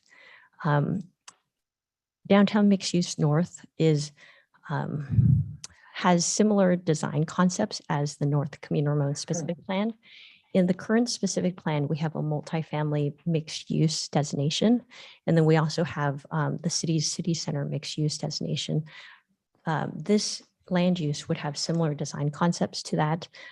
Examples, as we've seen recently, City Walk and the photos on the left-hand side are concept photos from the City Walk master plan for that particular area that's just south of this designation. So we would see that potentially continuing forward as those design principles in this downtown mixed use. And then on the right-hand side is a perspective view on Camino Ramon. City Village would be located in that downtown mixed use. That's the type of, one of the types of examples of projects that we could potentially see in that downtown mixed use north. Before you go on, you say in that said, in fact, on the other two, you've also said average unit size to achieve higher densities. Can you go into a little more detail on that? That's the last bullet on mixed use residential, mixed use commercial, and mixed use downtown mixed use. So one of the things that we've been studying as a staff and with the ad hoc committee is this concept of average unit size to encourage the units that would be typical of the core area that tends to be denser, smaller units, taking advantage of the ability for walkability and accessibility within this area. By setting an average unit size, what that encourages is for a property owner to potentially maximize the density range of that zone, so that if you have an average unit size, it could encourage somebody to either build a mix of apartments and single-family homes, or potentially set that maximum average unit size so that it encourages maybe just rental or just apartments. The intent behind that is that, as we've come to find, smaller units tend to be more affordable. They're also, as you age out of your single family homes, there's less maintenance and less need for space in those types of units. And so we like to use that as a tool to take advantage of just the walkability within the zone, and give the opportunity to encourage property owners to look at maximizing the density that may be that's afforded to them in these zones. So with a 20 to 60 unit range, it's a fairly large range, and we recognize that, but with setting average unit sizes within that, that can encourage somebody to either look at a much denser project that they may not have considered before, or giving them the flexibility of doing single family, but maybe mixing into that some higher density with that. So you would calculate that based upon an entire project, not just pieces that if they have 4 different products, each of the 4 products doesn't have to meet the goal, but the aggregation of all 4 projects. That's correct, right? Let me ask a question I can for clarity, because I thought what you were asking about is like the square footage of a unit, but you're also addressing, I mean, you can have a 2,000 square foot, 1-bedroom home. I mean, you're talking about the bedrooms too, correct? Or is that going to be addressed? So at this point, we've identified average unit size as the primary implementation tool to be able to encourage those smaller units or a mix of unit types. We haven't quite looked at bedroom counts, only because sometimes it's a little more difficult to enforce something like that in sort of a residential market. And the discussion we'd also had was affordability by design, right? So smaller units because the square footage is smaller. So I think that was part of the feedback during the committee as well. Okay. So did we already establish the numbers, or we are going to do it? We have not. That's something that we'll start to daylight with the ad hoc committee and get that feedback before we really charge forward with setting what those ranges are. Sounds good. In the mixed use, I'm really concerned that We count live work units that really aren't live work. They're live units. That's where you put your teenager down there because they can be by themselves and quiet, or your college kid coming home. And so those live work units never end up being work, but yet we call it mixed use. I'm a real skeptic after what we've seen happen that live work doesn't work. Is there ways to discourage that or prohibit that, or do we want to discourage or prohibit it? I'm just really skeptical that live work doesn't work. So It's a fig leaf for mixed use. what I would say is that what we've seen with mixed use and the reasons developers are proposing mixed use, at least in Saramone, I mean, live work works differently in larger cities in particular, but in a suburban community like Saramone, what we've found is that live work, for the most part, has been proposed in order to meet the commercial component of a mixed use project. And so, that is continuing to be an opportunity as a housing type to continue in the city. It does provide an opportunity for additional residential units that we can count towards our RENA. But the way that these land use designations and the zoning ordinance will be designed is that mixed use can be a vertical or a horizontal construction. By establishing minimum floor area ratios for commercial, that then starts to encourage more than your live work types of construction to meet your commercial opportunities. But something to keep in mind is that primarily all of this area in the core is nearly 90% commercial right now, or non-residential. So this does also give the opportunity for somebody to retain the existing commercial that they have on site and infill, adjacent to that. It's something similar to what we've seen. Again, that example of Park Central, where the residential units are up front, you have the commercial units that or warehouse space directly behind that, and then a layering of work that's adjacent to that. Those were designed originally as live work and eventually was more popular as commercial, and so the developer took the opportunity to amend that project to just be commercial. But there are opportunities for live work to be designed so that it can support that. Hope that we would create some policies that would limit live work, because like I said, it's a big leaf that really masks the ultimate real use of that property. And people, if they want to have an in-home business, there's still ways to have an in-home business if you're an architect, an attorney, a realtor, or something like that. You can do some of your work in home and have an office in your home. My tax accountant used to have an office set aside just for that purpose. And she lived over in the Athens Downs, Ascot, Inverness Park area. So I don't know. I mean, we live work every single day. At least I do. I'm doing for last 12 years. Yes. But my problem isn't so much that people work from their homes, it's that we give this phony designation of a live work unit and call it mixed use.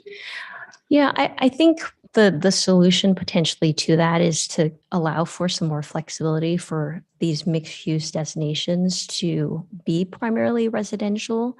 Again, recognizing that we're designing these as villages, and so your commercial doesn't necessarily have to be on site with your project area that adjacent to will continue to create that mixed use vibrancy within those villages. And so if we are comfortable with the idea that not all projects have to be have a component of commercial, that within these villages that you're in an area that will have adjacent commercial or in proximity, having that flexibility can have the opportunity to create a better project rather than somebody just designing live work just for the sake of meeting the development standard. I'm thinking of Ryan Terrace. I mean, we had what, a dozen units up there at Ryan Terrace. And I'll bet if you went up there, I'd be surprised if you found two of them that were actually being used as a office to work with outside customers. So is the concern that that will be used as a loophole for Yes. getting away with the retail and commercial? Yes. Yeah. That's, It sounds good when you say it fast, but it doesn't work out. It works okay. If you're in downtown Oakland, or you're in San Francisco or one of these high density places, living above your flower shop or whatever it is, it makes some sense. Yeah. But out in suburbia. Yeah, it's not but the same. future of work is going to hugely change, and especially in suburbia. Like people are moving out to suburbs and working here, and Well, I understand you work from home and you got a good Wi-Fi. Do your work, but you're not meeting your outside customers typically in like Ryan Terrace. It's just not there. You guys are actually saying the same thing. I just want to make Keep sure going. live, work, play Oh. is part of the whole picture. We'll certainly take that into consideration as we move into the zoning ordinance and that implementation tool to make sure that we take that into consideration for the live work. And you did pick the one that just didn't quite make it, but so be it. Keep going. Okay, so now the last new land use designation is the downtown mixed use south. This is the area that would be south of city center on Bollinger Canyon Road, kind of the southern portion of Bollinger Canyon Road from the freeway, essentially to the Iron Horse Trail. So keep that in mind as far as that general area. This is going to be again mixed use. So a mix of residential and commercial uses. It's really trying to extend the activities that have been established at City Center that's across the street on Bollinger Canyon Road, and provide some more opportunities for retail, office, and a diversity of housing opportunities in a really urban setting. And so it'll have a mix of uses, and taking advantage of the freeway and Bollinger Canyon Road frontages, and allowing for commercial opportunities to expand in that area, giving an opportunity for retail that, according to the retail analysis, the city can continue to support. And so development is generally, again, vertical in nature. It allows for the higher densities, and then a transitional buffer between the residential uses that are to the south. So again, expectations here would be a higher floor area ratio, the 20 to 60 dwelling units per acre. That would be, again, in line with kind of what we've been seeing within that core area already with the North Camino Ramon specific plan. It's, again, other tools such as allowing separate but contiguous properties to cluster development, where some portions of that zone may be higher density, some may be lower density, but you would have an average and a target density within that area. And then again, the setting average unit sizes, and providing opportunities for a variety of housing types. So images here that we've provided, again, south of Bollinger Canyon Road.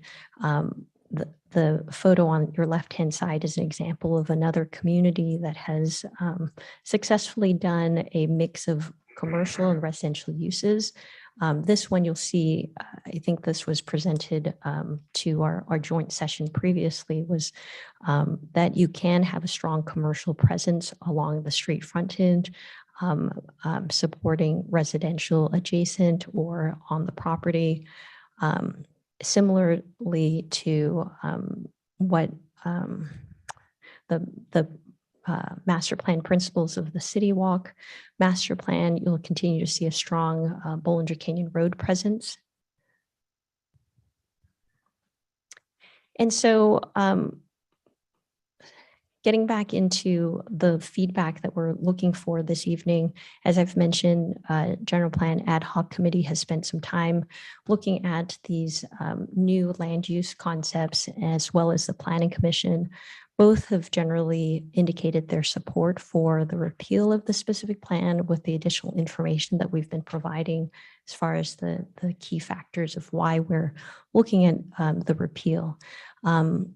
At the last Planning Commission meeting in August, several of the commissioners had expressed some concern about the downtown mixed use south in particular, and did consider that that change may be premature and should not be included as part of the general plan update.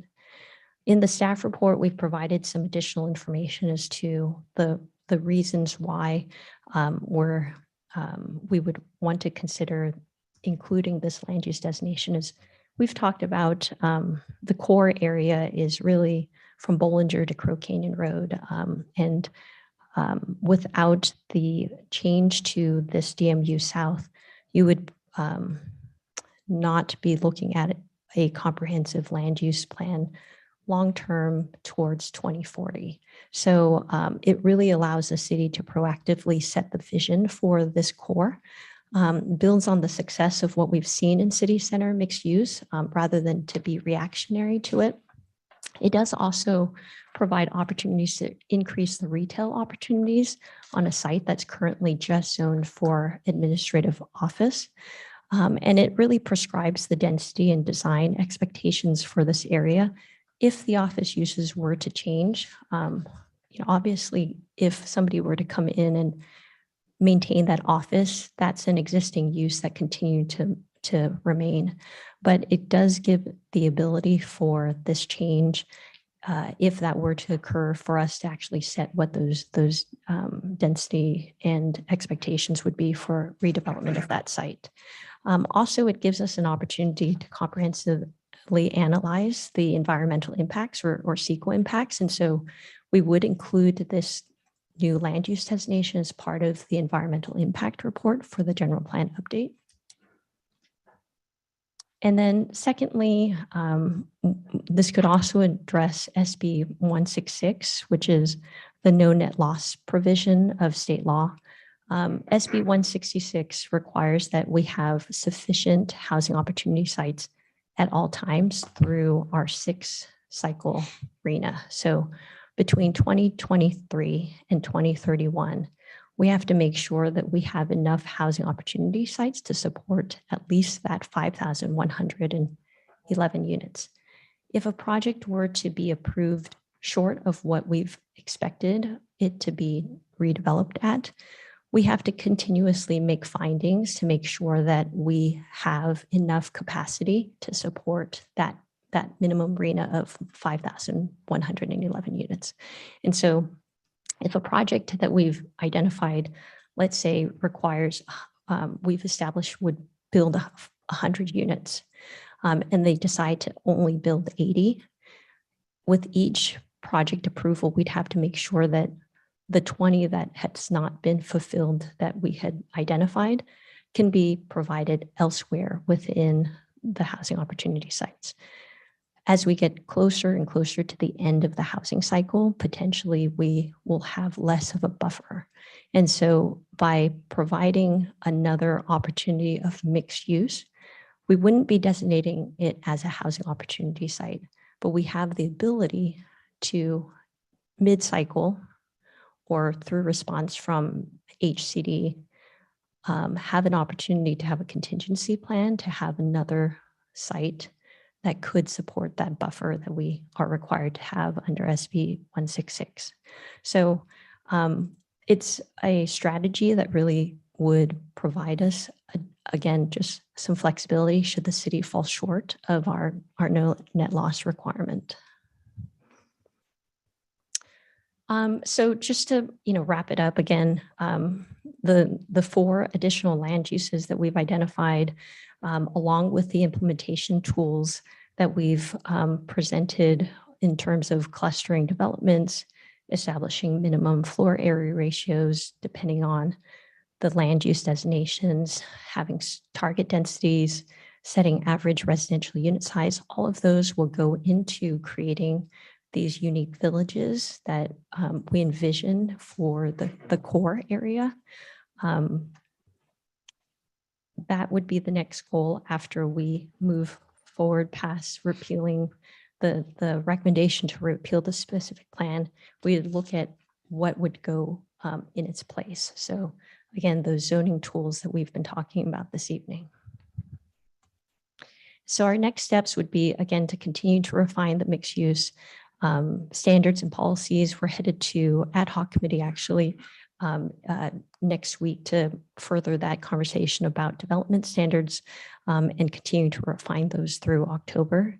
We do expect HCD to provide their comments on the draft housing element in October. And so being able to incorporate some of their comments and seeing if we're going to make any additional changes to the housing element, we'll evaluate all of those things and then make any changes as needed for future meetings. So that is the last slide. Okay. Any questions of staff before we open the public comment? I did have a question. I mean, just the whole idea of eliminating the North Camino Ramon specific plan. You talked a little bit at the beginning about it, but doesn't it effectively mean that if we do that, then we eliminate the potential disconnect between a general plan and the specific plan and might ease, streamline the consideration of projects. I mean, we had to do this for BR6, we had to do it for El Nido, we had to kind of go through a whole specific plan amendment. Is the idea just to kind of eliminate that whole conflict area? Yeah.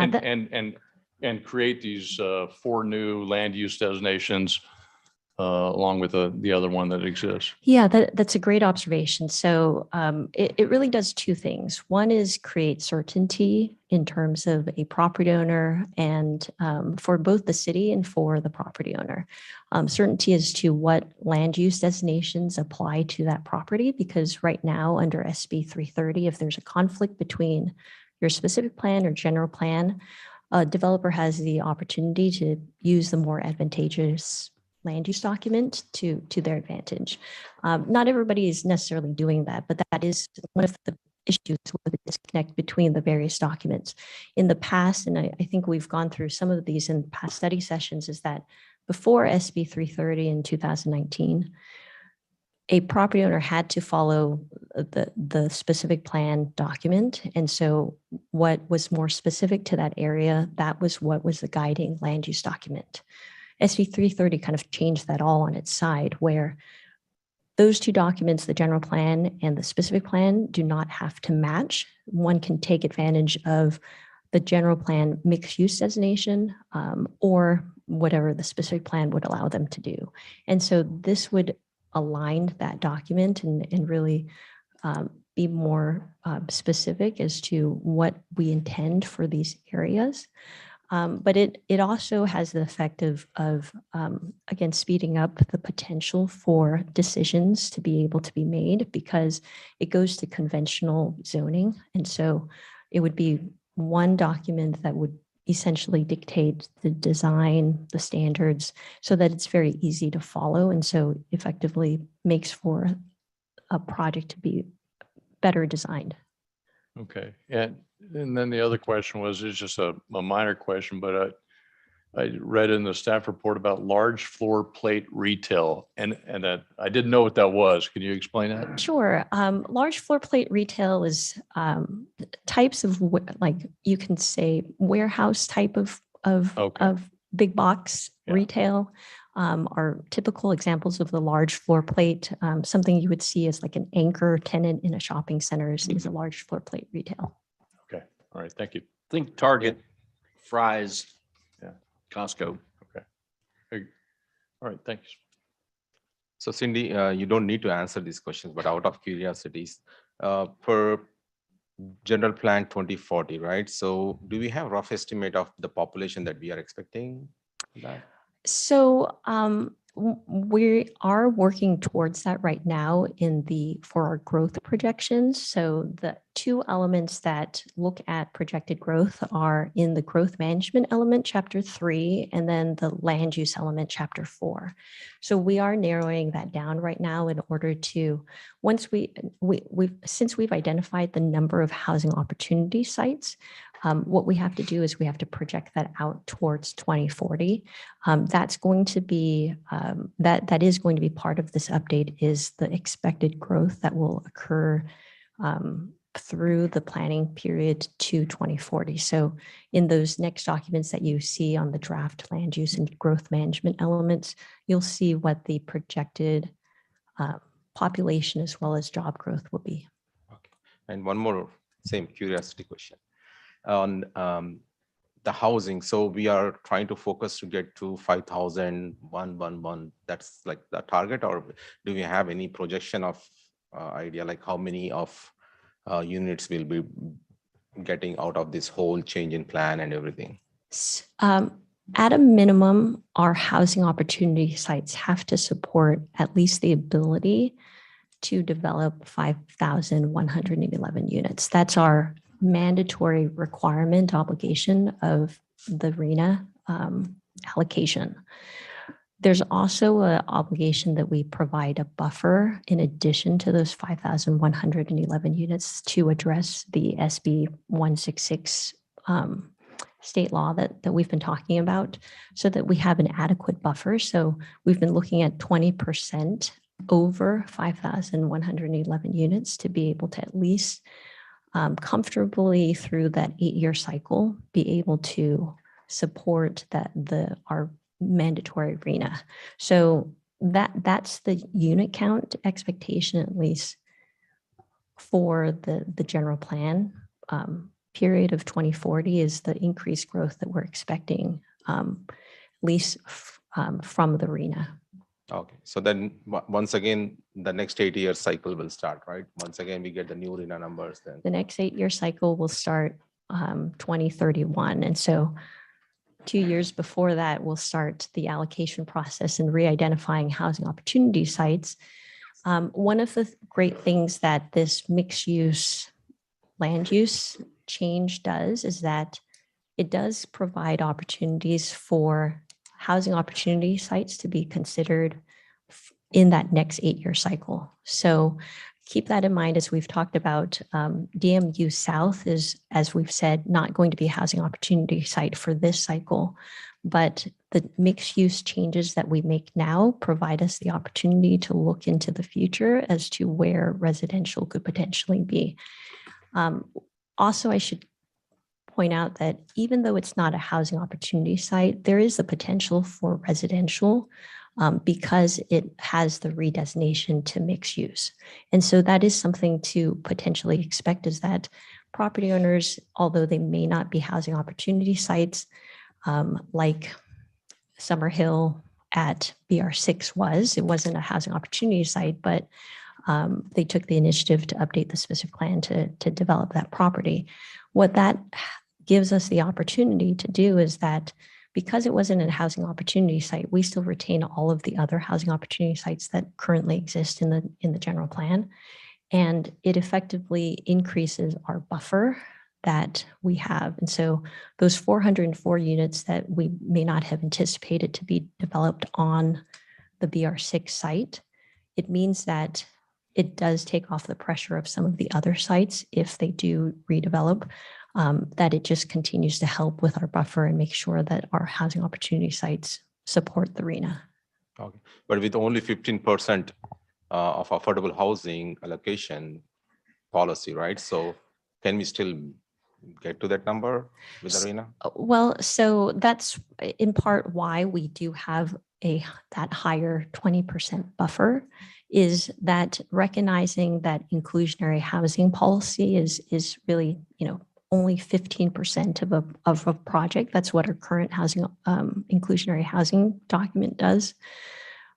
It means that for each site within the city, you almost have to plan for more housing as a result of that, because not each site is going to be 100% affordable as some projects are. And so that's why you do have to set more opportunities in order to be able to allow for affordability. There are other tools that we have in place, like the higher density range allows for the city to justify to the state that we have the ability to encourage higher affordability between density bonuses and the higher density. Those are tools that we have locally that can justify having just a right amount of designated opportunity sites. Thank you. Okay, any further questions for open public comment? Okay, public comment's open. Do we have any speaker cards? All right. Thank you, Cindy. Jerry Ingen. Hi, Jerry. Good evening, Mayor Hudson and members of the council. It's good to be in front of you. It's been a long time.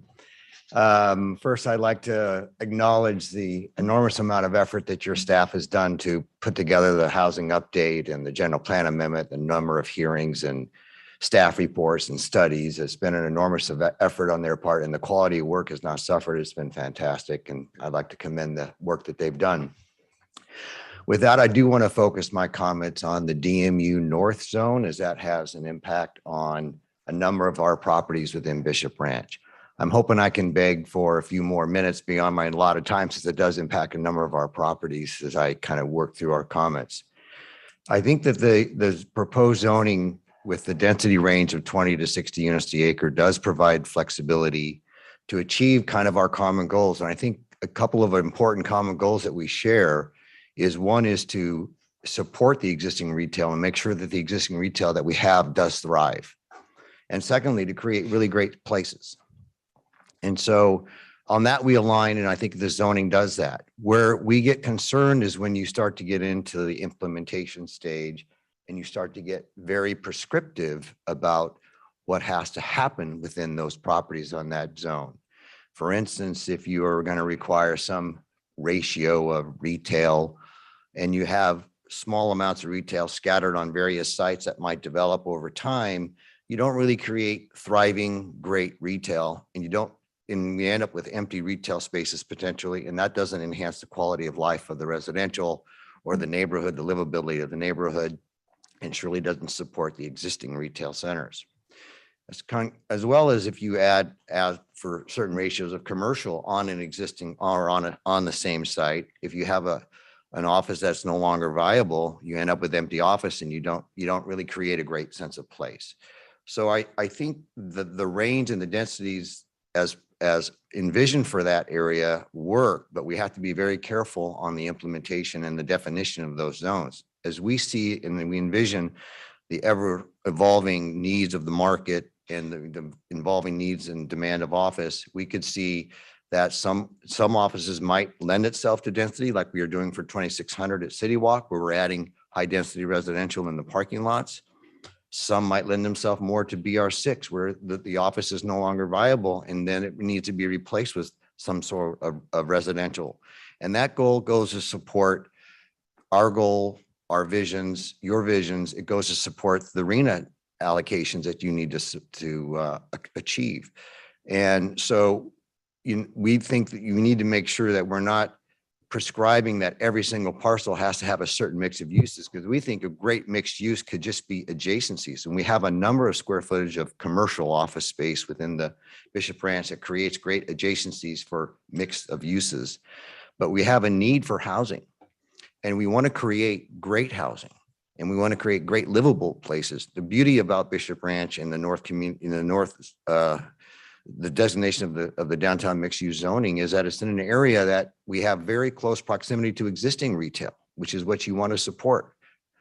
And they could, whether they want to walk, and they have in the implementation of the walking district will support the walkability and the bikeability that's happening between City Walk and the new zoning that's being proposed. They can walk to Crow Canyon Commons. They can walk to City Center, to the shops at Bishop Ranch, to the marketplace, depending on the kind of shopping trip they're after.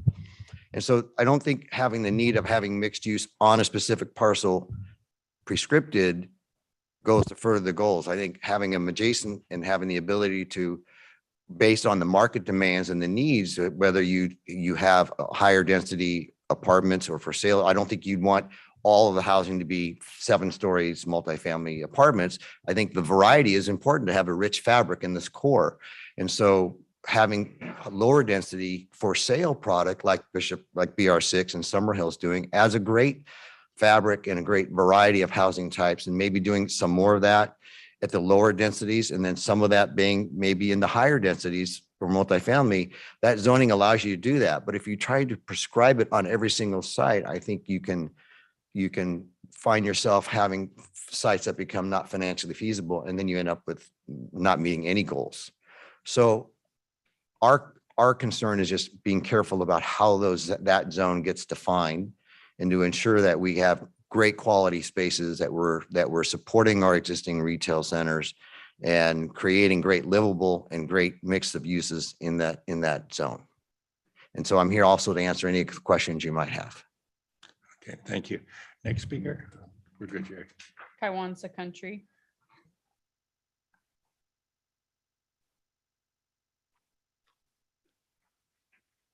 Hello, City Council members. I'm here to address you to please forward this particular item to the Policy Committee. The reason why is that I feel after Ms. E's presentation, and I know that she puts in a lot of time to work on these developments, especially with the developers. However, there are tens of thousands of people who live here. Their quality of life matter. The way that the development is going, we're totally changing the habitat of our community. It is a fact that this particular year, there are tens of thousands of people, almost close to 1 million Californians have moved out of California. And yet the state government and the developer and our planning commission or our planning department keeps telling us that we don't have enough housing. It doesn't make any sense if we have a brain. At the same time, the reality is telling us that there is an exodus. And yet these officials and developers are telling us we don't have enough housing. Which one is true? Somebody is not telling us the truth. As the public, I just know that my quality of life is going down. My name is Taiwansa Country. I was born in Taiwan. These days, I fear going to places because of insider planning has resulted in certain population, certain group, certain ethnic investment and capital coming into our city. It's driven out a lot of the diversity I used to know. Where are the Japanese? Where are the Vietnamese? Where are the Taiwanese? All we get is one very one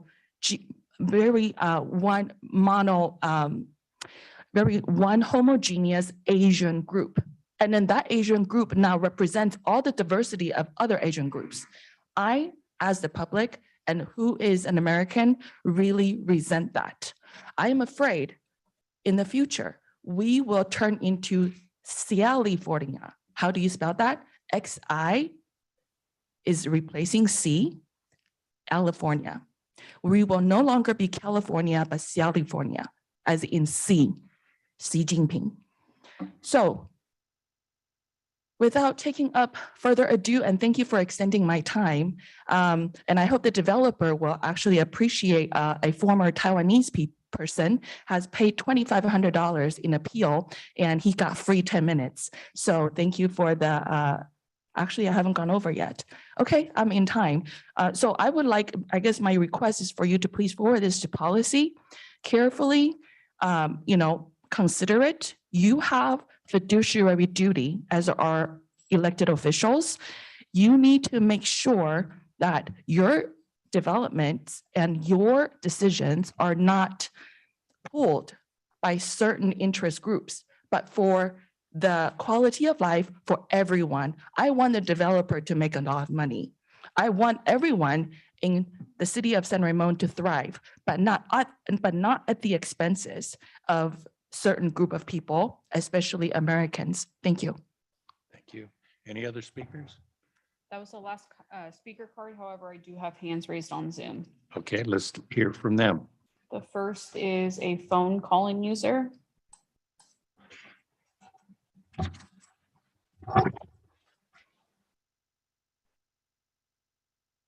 Hi, good evening. Mayor and council members, my name is Ariel Strauss. I'm an attorney with Greenfire Law, speaking on behalf of Citizens Against Marketplace Apartment Condo Development, CAMPAD. CAMPAD participated in mixed-use ad hoc committee meetings to protect the city's limited supply of community-serving retail and support the city's robust enforcement of high-quality mixed-use standards. CAMPAD submitted 2 letters to ad hoc committees, which were forwarded to the council this afternoon. Unfortunately, under SB 330, the staff report's proposal to create new mixed-use zones is actually not enforceable in important respects.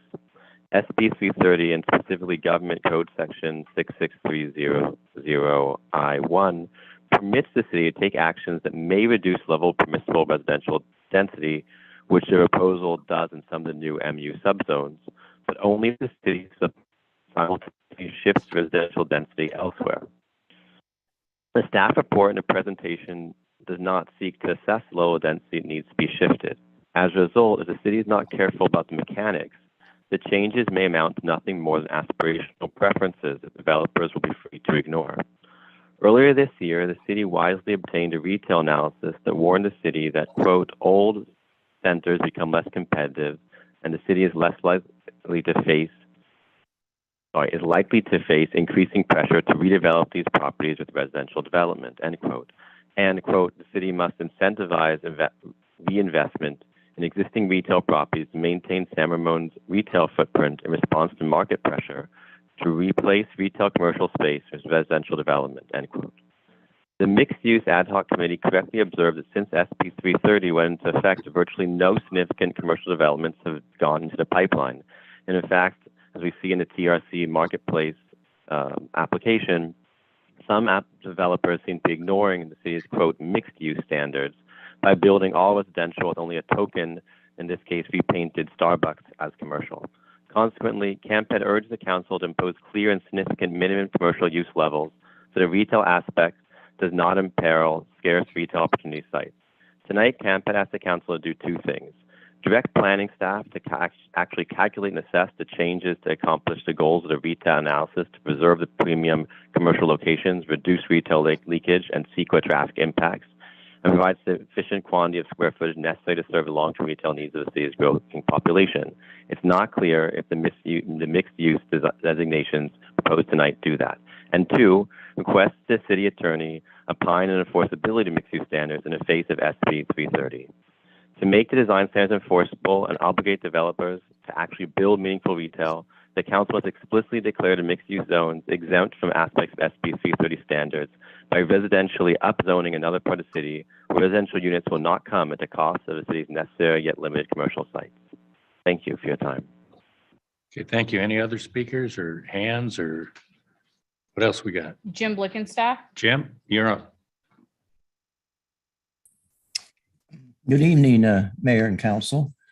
Jim Blickenstaff. I had a couple of quick comments to reinforce a couple of points that were made earlier. I agree with Jerry on an important point. We really need to understand the importance of the retail centers we have right now in terms of key locations and functionality, not just for right now, but for the future, when 11,000 more people move into the housing plant. And that gets, of course, to a specific location at Marketplace. But I also want to mention on the larger scale, there's a problem with villages. They're ill-defined, and in some ways, they're a planning concept that has yet to be demonstrated viable, especially in San Ramon. They might work in San Francisco, where you have housing above retail, but I think in San Ramon, you have to be very careful about a different ethic here, and for want of a better word, culture. So let's be careful about how we design things in terms of concepts that sound good to planners, but don't sound good to the people that have to live with them, especially in San Ramon. I think we also have to be careful of what we end up with. I agree with Jerry on another concept of breaking up the skyline to the extent you're not just jamming in high-rise buildings every 20 or 30 feet. And then what do you have? You just have another ugly city. And the people who came to San Ramon love the aesthetics here. They love the green space and the fact Bishop Branch is a park, a business park, not a center. And they want to keep that specialness about San Ramon. And right now we're kind of careful to be at a crossroads now that may undermine that as we get too ambitious with following RENA numbers and HCD demands and things that are getting more iffy all the time, because an audit demonstrated that those RENA numbers can't be justified. There's no fundamental foundation for them. They just are a concept that's more aspirational than factual. And then HCD is vulnerable to a lawsuit because of that. So there's things going on in terms of state measures and other things that are going to start to protect cities from these kind of unreasonable demands. And we have to appreciate that context of what we're in right now. And in terms of marketplace and the retail there, I think we want to avoid tear downs. I think staff has said that themselves. Let's avoid tear downs. And right now, one of the housing opportunity sites proposed by staff would tear down the Nob Hill grocery store and replace it with housing. So you got to be understanding of nice concepts. And when you apply them on the ground, it doesn't work. It destroys what you're trying to save. So let's make sure we bridge that gap to what the concepts are, a lot of them good, and how they actually apply on the ground and make a reality out of concepts that will keep San Ramon beautiful and green and spacious at the same time satisfying our housing needs. Thank you. Thank you. Any other speakers? Yes. Joyce Carr. Joyce?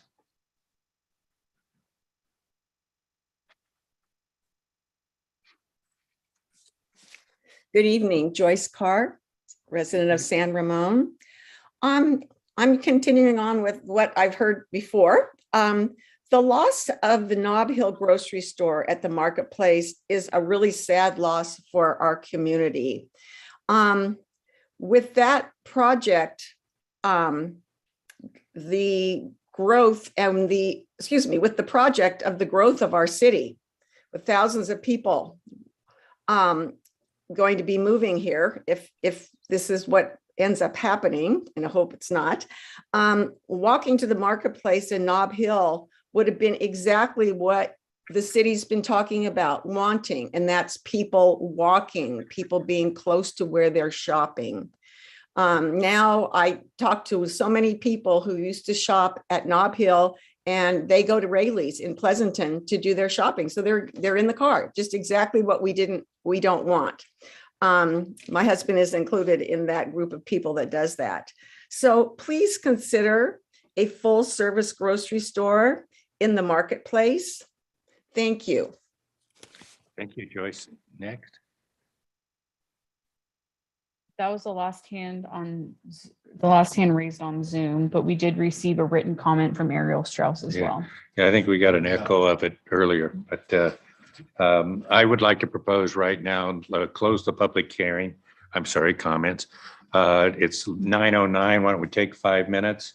And if the city attorney wants to opine on SB 330, we'll give him 2 minutes. But no, I don't know what you're going to opine on something that new or whatever, but it was a request. I'll leave it up to you.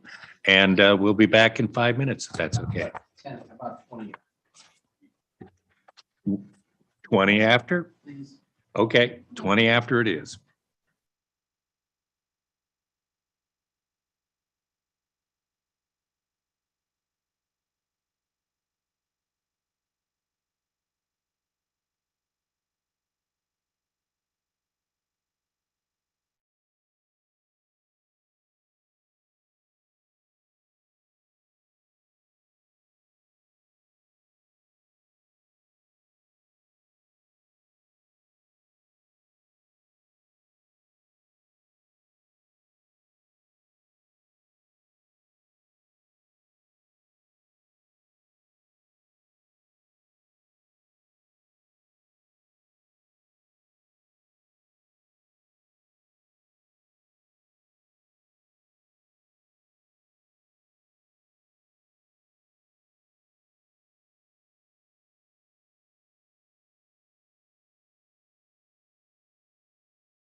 We had the public comment, we closed the public comments and discussion before the council.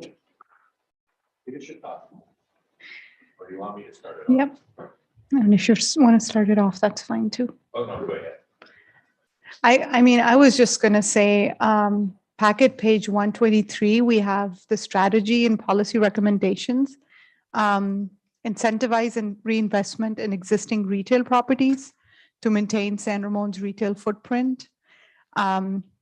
Basically the idea is that we make sure that we reinvest in our existing strip malls, and those become kind of the village centers. So we've already got the core infrastructure, except, it's now as old as the city, and that's where we probably need to start our redevelopment. And one of the reasons why we had the subcommittee was to make sure that we have a good balance between retail and housing that we're building. And what we've gotten as recommendation from the analysts is, basically let's start with what you've already got. So I like that idea. I like the idea of villages because we're a large enough city now where we can't really, think that one size will fit all. Different neighborhoods might have different characters, different needs, different village centers that might serve them. So I think that for me was an important takeaway, that we start, thinking of and investing in our existing city centers as well as we think about land use planning in the future. Because again, it's going to look very different, right? The way we imagine retail is not going to, it's the big box stores are gone, right? That concept is Amazon now. People are looking for experiences. People are going to, you can't really buy food on Amazon, for example. You could, but basically people, when they come out to eat or they come out for experiences, we've seen, what City Center has shown us that building a gathering space, kind of a center where people can come and enjoy and work, live, play, creates a space. So I think that's, if we can replicate that, what we have 8 or 9 strip malls already, that if we can develop a strategy to reinvest in them thoughtfully over the years, that's going to, I think, really be a great benefit to our communities. And as we do this housing planning, because we have to plan for all of that. And the other reason why I brought up the two, what was it, AB 2011 is the one I'm familiar with, is this allows us to kind of set the direction where we want to go, because more and more cities are going to be dictated on how they build housing till we solve the housing crisis in California.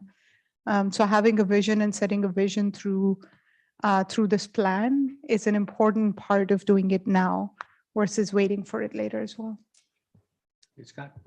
Yeah, I was, thinking about all of this, and we developed our mixed use ad hoc committee, and I hope you guys are successful.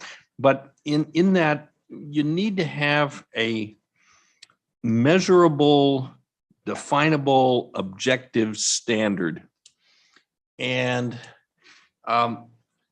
generally, that comes down to like a percentage of a project or something like that. Because it's important for the developer to know ahead of time what is desired and what's a minimum and what's a maximum.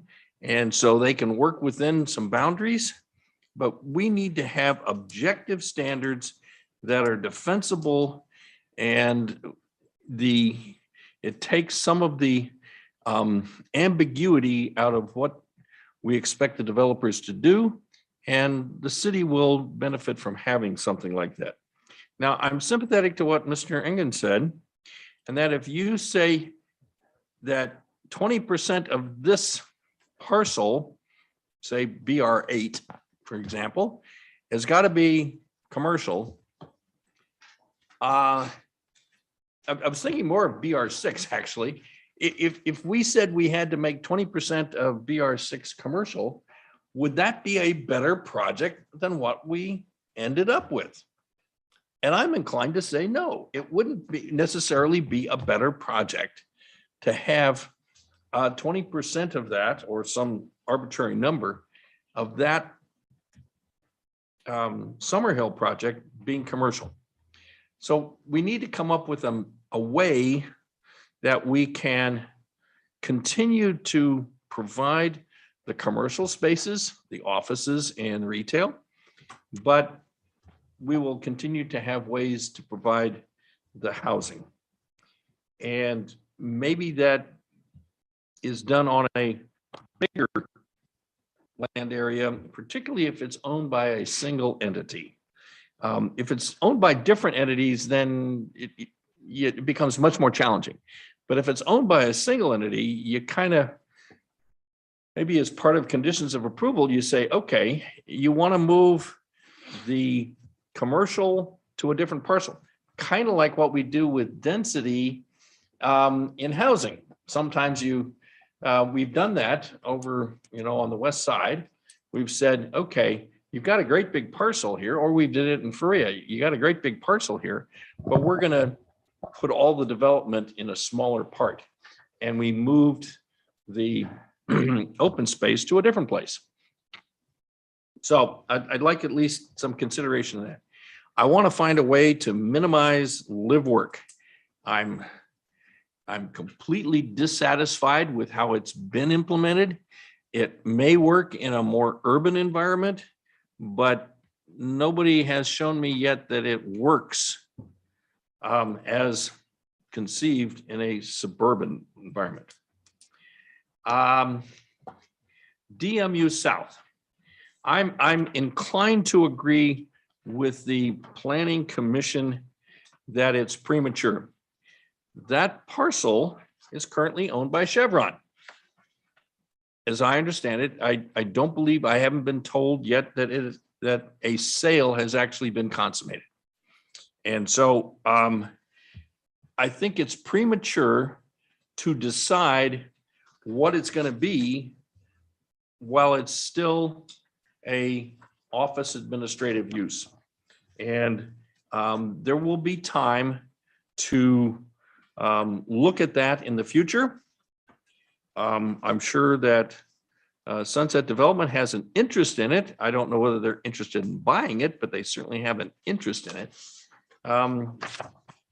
They certainly have an interest in who will own it and how it will be ultimately developed, and how it will add to the value of Bishop Ranch as a whole. And so I'm not sure what that is. And what I really don't want to have happen is that we change the designation and all of a sudden, there's a sale closes, and a couple of months later, we come with a fully baked proposal. And this has kind of happened to us before, where we get what comes to the Planning Commission and the City Council for a workshop is something that's pretty well fixed. Our opportunity to make adjustments is quite limited, and that's frustrating. I think that the city and the council and the electeds and the appointeds should have a much bigger opportunity for input rather than something that's already 90% there. Let me see. Do I have anything else I wanted to? No, I think that's it. So I would like to, I absolutely agree that removing Camino Ramon specific plan, taking that out. The other places, I agree in concept, but I'd like to be sensitive to the things that Mr. Engen said about how do you make it work at the same time you're making it mixed use? And can we move some portion of, if it's designated mixed use, can we take the commercial part and move it, designated at a different parcel that's owned by the same company, and then put further restrictions effectively on that? So that's my opinions. DMU South is premature. Can the North Camino Ramon specific plan and adopt the others? And I wait for the specifics of how we do that and how we create objective standards for mixed use. Thank you. Okay. Mark, did you want to chime in? Sure. I'm also generally okay with the kind of the large idea of repealing the North Camino Ramon specific plan and moving to the 4 new land use designations along with, city center mixed use. I also like the idea, as council member Zafar did, of the idea of incentivizing the reinvestment in retail as policy. I think back to the last housing element update that we talked about the retail analysis and I had concern about the retail leakage and the whole housing and retail imbalance, and especially in light of trying to meet our arena numbers and that sort of thing. But I also was concerned that and stated that I felt that we need to have clearly defined objective standards for mixed use with respect to retail to protect our retail. So I do have a couple concerns, and I get the whole idea of the having a contingency plan, 20% buffer, and that sort of thing. But with respect to the whole DMU South area, again, that like Councilmember Perkins said, this is Chevron. That's just recently in the news, and I am a little bit concerned that that we don't do something too prematurely on that. At least that we don't get locked into something that we can't get out of. I understand the timelines and, to get the housing element completed, kind of the whole timing with getting everything back from HCD and all that and limited staff time. But I think if we need to, with respect to that area, if we get feedback from HCD, well, maybe we don't need all, maybe they're okay with our current housing element proposal and we don't need as much buffer, something like that, then maybe we call a special meeting or something like that to avoid a premature decision, or at least locking it in stone. With respect to the preliminary descriptions that were in the staff packet on the 4 new land use designations, they to me, they almost all read the same. There were some minor variations with the FAR and the densities. But with respect to Mr. Engen's comment, I do understand the desire for flexibility and kind of agree with, design variations and that sort of thing. But I also would like to see more defined definitions for mixed use for these villages. And I know the ad hoc committee has been working on that, but I'm left with the question of how are we going to protect our retail still? And it's not just the preliminary descriptions and the having objective standards for mixed use, but what I didn't kind of read any draft policy statements on site development that shows, how are all these parts of the mixed use going to be interconnected? Things like, our walkways. How does this tie into the walking district? How does how do the common areas flow into this thing? Traffic flow and parking. How is one of these new villages interconnected to the other new mixed use area? But overall, from tonight's presentation, from the discussion I've heard so far in public comment, I'm generally okay with repealing the replacing or repealing really the North Camino Ramon specific plan, creating these new land use designations. But I'd like to see continued work on identifying objective standards and policies that are enforceable.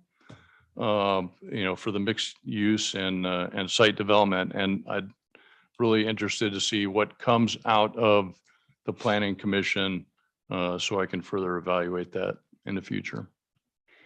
Can I make a comment on the objective standards? Because it also came up during our ad hoc committee discussion. I think as an ad hoc committee, we will do the general recommendations and approve the direction.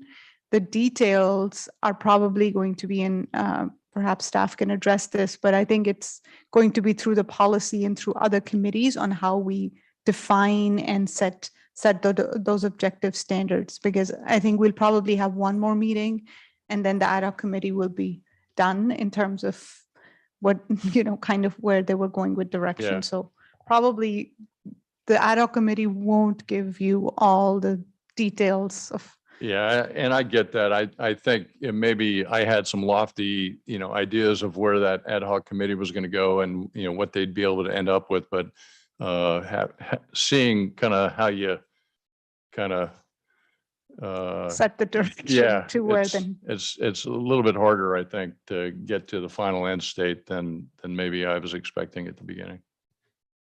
Thank you. Thank you. Sridhar, you got anything? Yeah, living in Windermere, if I have to redo that whole development, one of the biggest drawback that I see is retail. So as our council members already spoken, that how important it is for us to keep our retail along with providing the housing. So definitely incentivizing the reinvestment in existing retail properties. We need to really look into that, focus on that. And because one important thing that's changing is, especially with the city center, that what I observed is retail is no more just a retail where you go purchase goods and leave. It became more like a social place. And it became like a cultural event place as well as a people networking place. And also it became an entertainment place for the community. So we need to focus on whatever the reinvestment we are planning for our retail. We need to keep that into guidelines. And also, one more thing is about mixed use. I'm really looking forward for our ad hoc committee once again to see, no pressure, but I hope you get to come back. Give us more time when no pressure, drilling but down the hopefully details. that I'm telling you, that is going to shape the San Ramon future. I strongly believe in that. And on I really like the plan about setting the average unit size. Because setting average unit size is going to help affordability as well as especially when we need to bring more youth into our community who are going to be definitely it's challenging for first time job or even a student intern. If they need to a place, then I think in order to have them a place in our community, the best is setting an average unit size so that they should be able to afford it. Otherwise, as we already see that our school registrations are going down because there is not enough youth coming into our communities. So, and down if we continue in this route, in another 20 years, pretty much will be maybe not even 10% of youth will be there in our community. So that's not a good direction or healthy for our community. So I'm looking forward for that size. And also, I like to see the numbers. Anyway, I'll be looking forward for what is our general plan 2040 population that we need to serve for. And whether these developments, whatever we are planning, is that going to help to provide those housing opportunities for that population? Can we meet that guidelines? That's an important thing I want to see. And one more thing is about DMU on this 2060, that range. I think that is a huge range. I don't know. Maybe it's just my thought process, but I like to see a little bit smaller ranges. 20 to 60. I saw one place. Where is it? Well, anyway, so that's a pretty huge range. So that we need to look at it. And about work from home space, I kind of agree with Council Member Scott on that one. See, I'm working from home for the last 12 years. It worked, but then we should not let people to use that as a loophole and use that to make every home as a commercial use and then end up with no real commercial space. That will be a problem for us. So we need to figure out how we can avoid that while providing that workplace. But then, Many houses I've been to, open houses, they often include an interior office, but a live workspace, I think by definition, has to have an outside independent access door for that live workspace. At least that's the way it was for the Ryan Terrace. You had to have an You're never gonna let exterior that door. go. You had to have an exterior door into that. Now, that's different than having an interior office, for, your use. That's different. But a live workspace has to have an exterior door. And that's a loophole that I'm dissatisfied with the implementation and the use. And I don't think it adds value to the community to call it commercial. so that's otherwise I'm good with the concern regarding downtown south, right? Once again, I agree with Council Member Perkins about it is too early because that can create speculations. So in order to avoid any speculations, it is better we wait until the deal is cleared and we get a clear picture on that. Then I think we should proceed on that changes. And one more last one is about NCRSP to be same as general plan. We gone through this pain with another one, right? El Nido, where we had discrepancy between the specific plan and general plan, and then just keep in and out like. So I think it is always better whenever we update any of our specific plan, let's make sure we update that onto the general plan so that it won't become a hard one for our community members as well as for sitting council members, whoever will be. Yeah. So since downtown mixed use has been brought up, I actually think it's the right time to set the direction because that's going to dictate whoever's going to buy this and think about what they're going to develop. If we don't, it is a great opportunity for us knowing that it is being sold, that where does the city council want to, and how do we want to develop this? And primarily saying primary commercial uses adjacent to the freeway. If we can set that direction, then we get the right buyer for that place as well. So I think if anything, setting the direction for downtown mixed use south is the most important decision we can make before it gets sold. We don't want to make this decision after the fact, once a developer has bought it with something in mind and then saying, yeah, I wanted to. So I think this is something we should pay more attention to than any of the other designations because it sets the tone for how that area can develop. And we are ahead of it instead of after the fact. So that's what I would like the council to consider as we think about the downtown mixed use south plan. Okay. I think I want to focus basically on the recommended actions, which is North Camino specific plan or the mixed use land decisions or designations. I'm in my mind just focusing on North Camino. I'm going to put the marketplace aside. I don't even consider it on here. And honestly, I don't think you're going to do anything with the DMU South before you're going to have to get your housing element settled. I mean, we're down to the final weeks on that one. And how we're going to go forward with our general plan.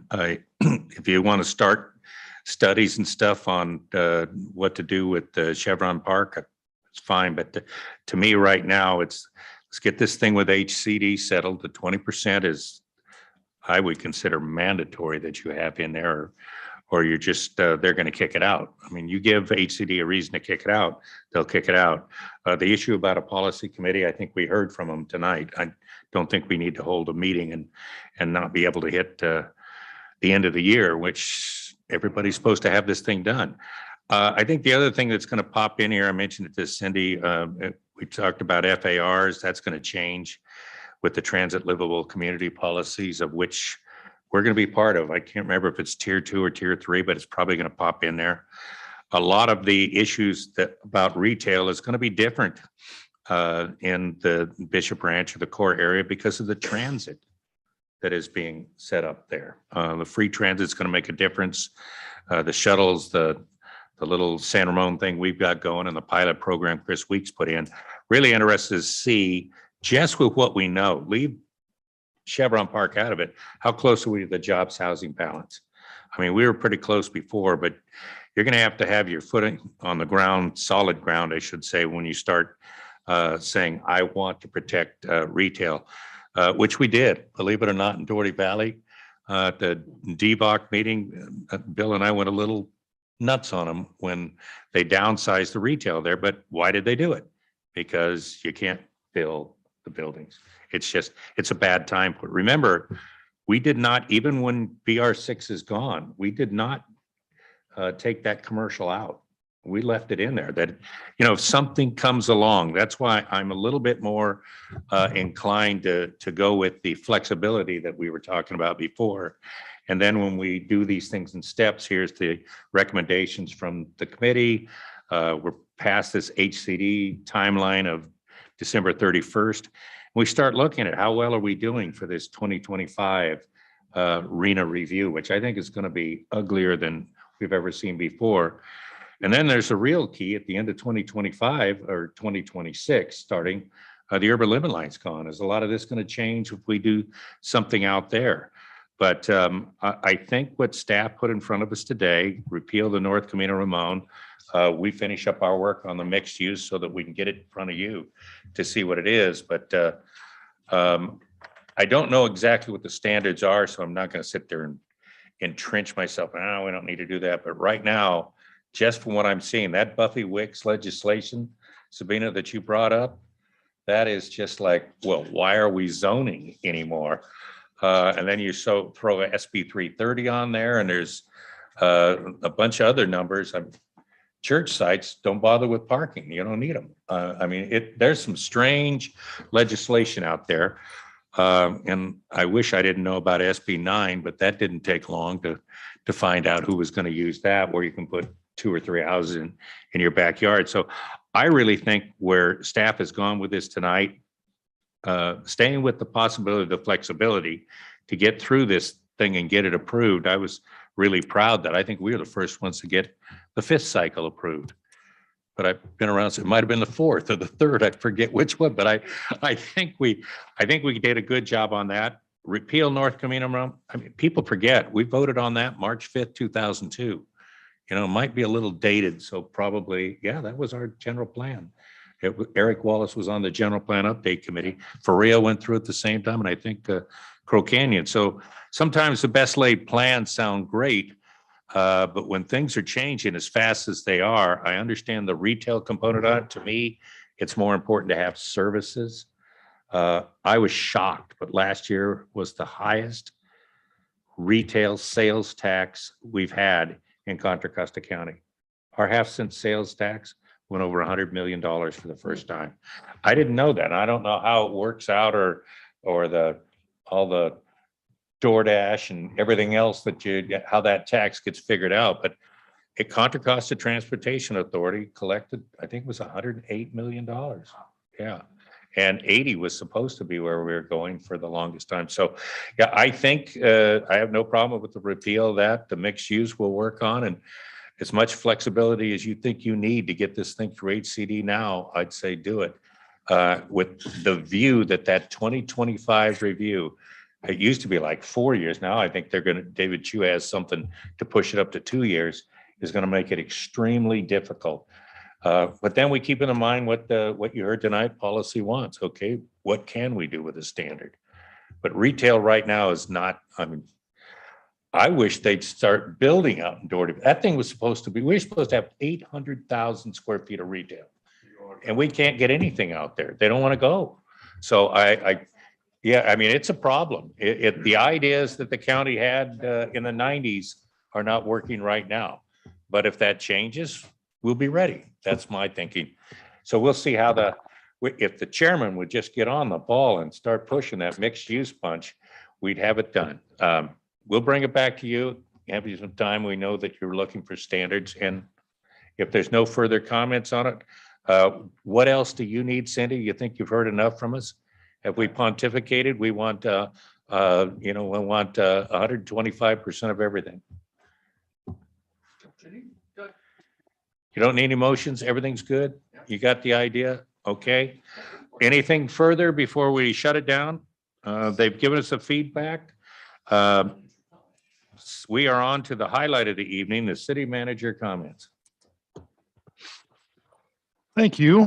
Just very shortly, since we're now running late, we started our first class of our Citizens Planning Academy last night, and I'm told it went well. I've been bringing to the mental health coalition of the county, A3, that you're aware I've been working on all the cities in the county with the county to improve mental health services. And that's going really well. Well, that received a Helen Putman Award for excellence with our regional collaboration. So we're very proud of that. And then just let you know that the bike rodeo that Kathy mentioned happened on the weekend, had about 300 attendees. So things are looking up, and people are getting out, and all good things. That's it for me. Thank you. Before maybe it's because of the hour. I can't remember. Do you also have to report out on the conference? It's just the electeds, Okay, good. I didn't want to get past it. Okay, that's, if there's no questions of our city manager, we'll go on to public comment. If you have not previously spoken under public comment, please use the raise your hand feature on Zoom or dial *9 or turn in a card. Do we have anybody? We do have one speaker card and Okay. we don't have any hands raised on Zoom at this time. Okay, the one speaker card. Taiwan's a country. Hello, City Manager. Thank you so much for all you do.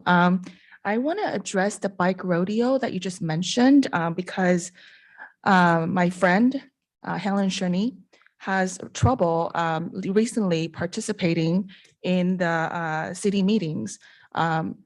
I think it's probably because that she's also from Taiwan, so she's like continuously locked out.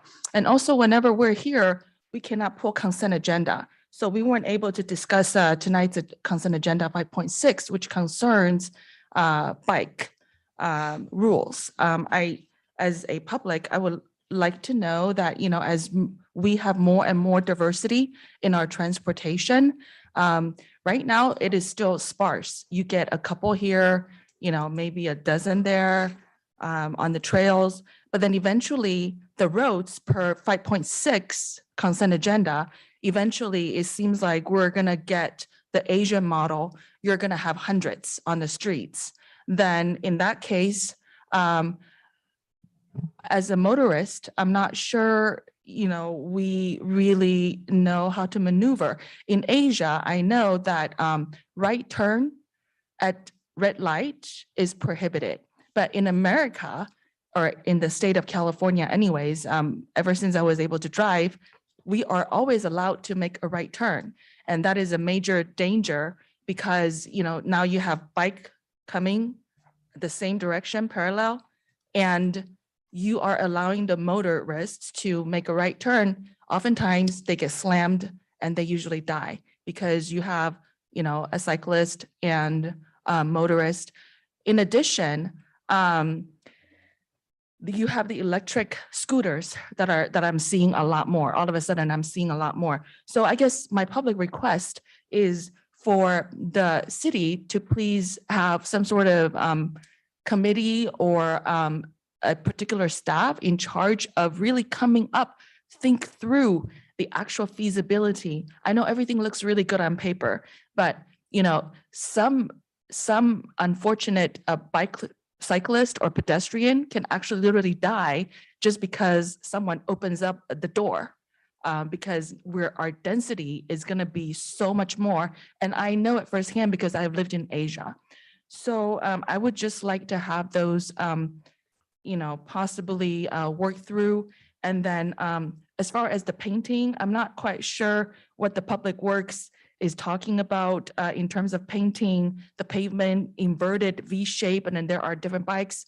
I've never seen that because I'm old school, traffic rule. This is new. So how do you educate the ones that have gotten their driver's license before, and now you have all these new rules? You can't just expect people to see all these new paints and understand what you expect. Thank you. Thank you. Anyone else?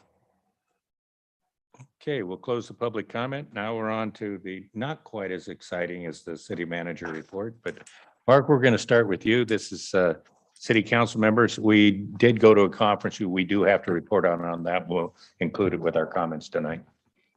Sure. It was a great Cal Cities conference, the 7th through the 9th, just the last week. And I had a good fortune to attend several of the breakout sessions, and some of the ones I observed were topics range from affordable housing, went to one on trash and the reduction of greenhouse gases and SB 1383. Attended one on the CalPERS fund and just an update on that and where it's going for our retirees. Also attended one session on Prop 47 and talking about public safety and crime and the impacts of Prop 47. And then another session I attended had to do with, it was focused more on rural communities, but it had to do with incentivizing or how do you bring in retail and businesses into the community and just some of the tricks of the trade that some of the communities, I think it was Clear Lake and Blythe were the two smaller communities, but there was a lot of lessons learned that were applicable, I think, for San Ramon as well. Another event I attended was the bike rodeo. It was mentioned, which I thought was really good. There was a station there with our cops from San Ramon, from Danville, Highway Patrol were there. They were checking helmets, and then the kids would ride around, learn biking and safety and riding skills. I thought that was really well done, and I thought it was an efficient way to kind of pull all those resources together in one place, as opposed to trying to do that at every school. I think they still do the assemblies at all the schools, but consolidating it like that, I thought was an efficient way to kind of maximize resources and provide opportunity for people to come and do that. Also attended on Sunday the 9/11 ceremony in Danville. Got a lot. It's not always, you think of 9/11 and remember that as kind of a painful day and everything else, but it's also an opportunity to kind of reflect back and there's some positive stories, some positive outcomes that you can reflect back on for 9/11. And there was a great guest speaker who was a pilot during that time frame, and he kind of relayed some of his stories about what it was like to be a pilot and how the rules changed and what his thought process was on his flights and things like that. Just yesterday, attended two meetings. One was the Open Space Advisory Committee meeting. That was truncated early. It was rescheduled for this coming Friday. There were some technical difficulties, but started going through Planning Commission annual review of all the things that they've been doing, similar to what we received as council. And again, we'll reconvene on Friday with that. And then I also attended the Senior Advisory Council or committee meeting. One of the big things they talked about, Kathy talked about it tonight, was the upcoming Live Well Senior Resource Fair coming up. And they put in a pitch for that, as well as, and that's, that's great for organizing or bringing in organizations that specialize in our aging community. So all the different resources that are available for our seniors. And they also talked about the implementation plan for the new bike loops that they're going to have over at the Alcosta Senior and Community Center, as well as talked about some of their annual goals about visiting with assisted living facilities, as well as other like senior advisory committees in the region, and got some of the signups for some of our committee members to go do that sort of thing. And that's what I got. Thank you. Thank you. Sabina, then Scott, then the Vice Mayor. So the Queen of England passed away last week, just to remember that. And now they have a king. I don't know if it's meaningful to anybody, but having lived in a former colony, the Queen is very important. So just saying that. As when coming back to San Ramon, just wanted to, come on, the Queen's impacted the entire world. We've got to remember her. I represented the city at the Donor Network West. That was actually a pretty good event. They had across from City Center, they'd set up a stage and it had pretty good participation.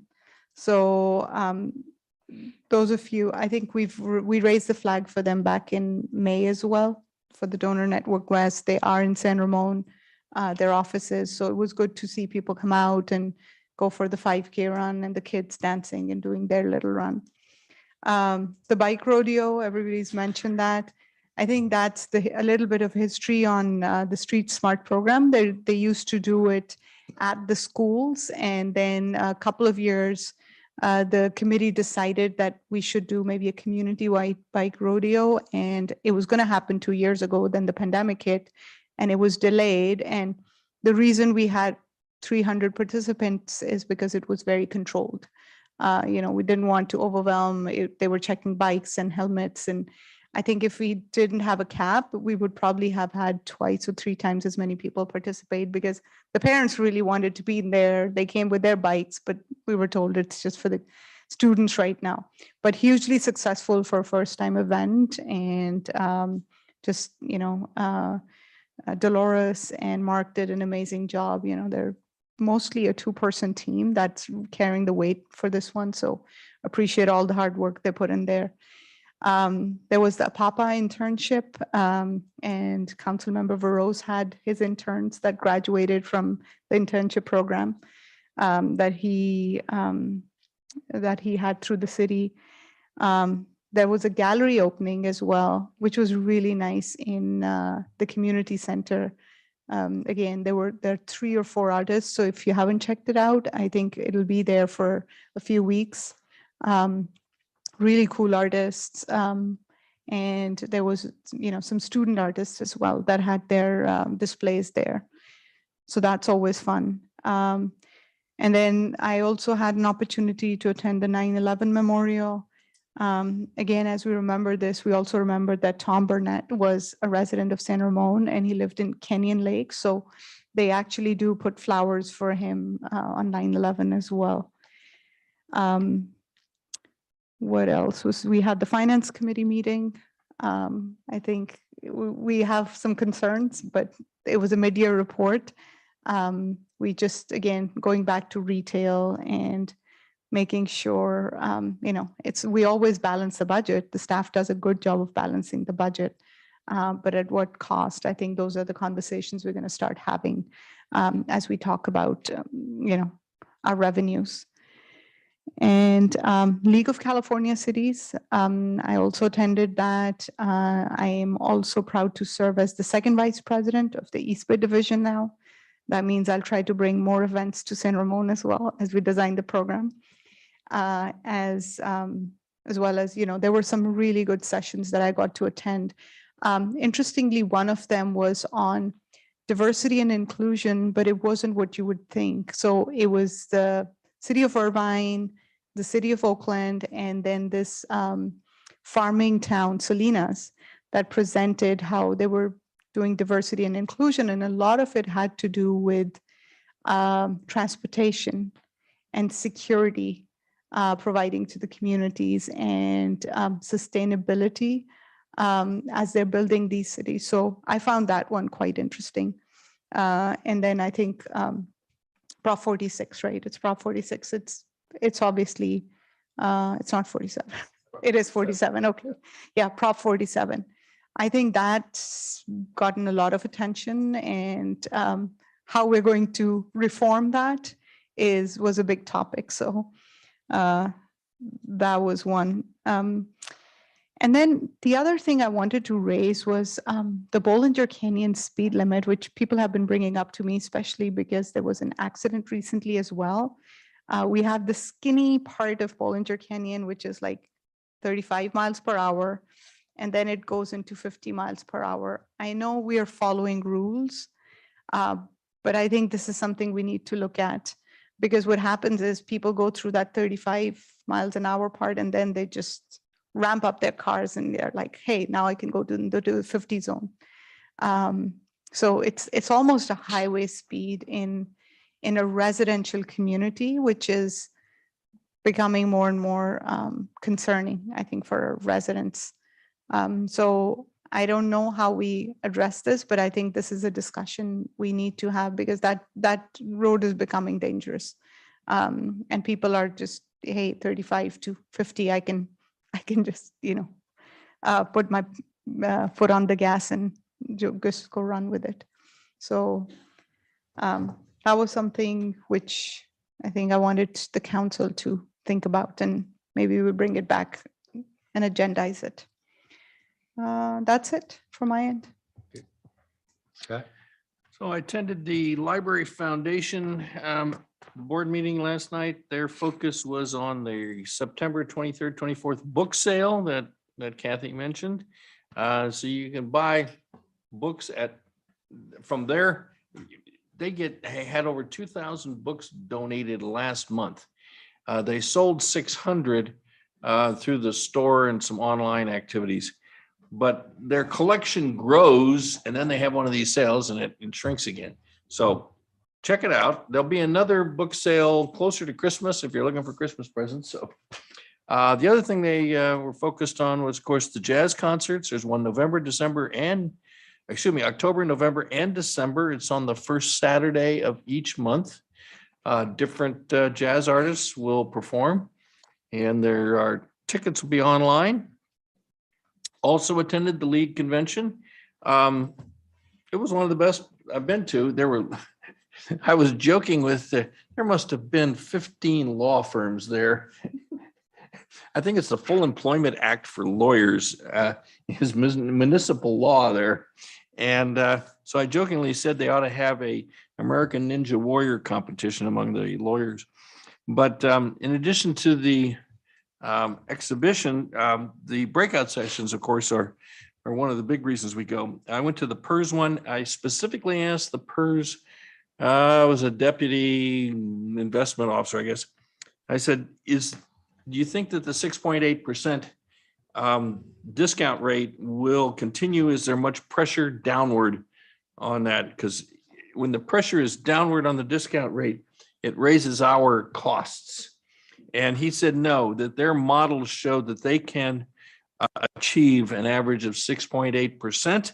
And they saw that there was very little pressure to change it. Now, that's, of course, a board decision to change it, but their models showed that their current distribution of assets can achieve a 6.8. Now, 2 years ago, they had a 21% year, plus 21.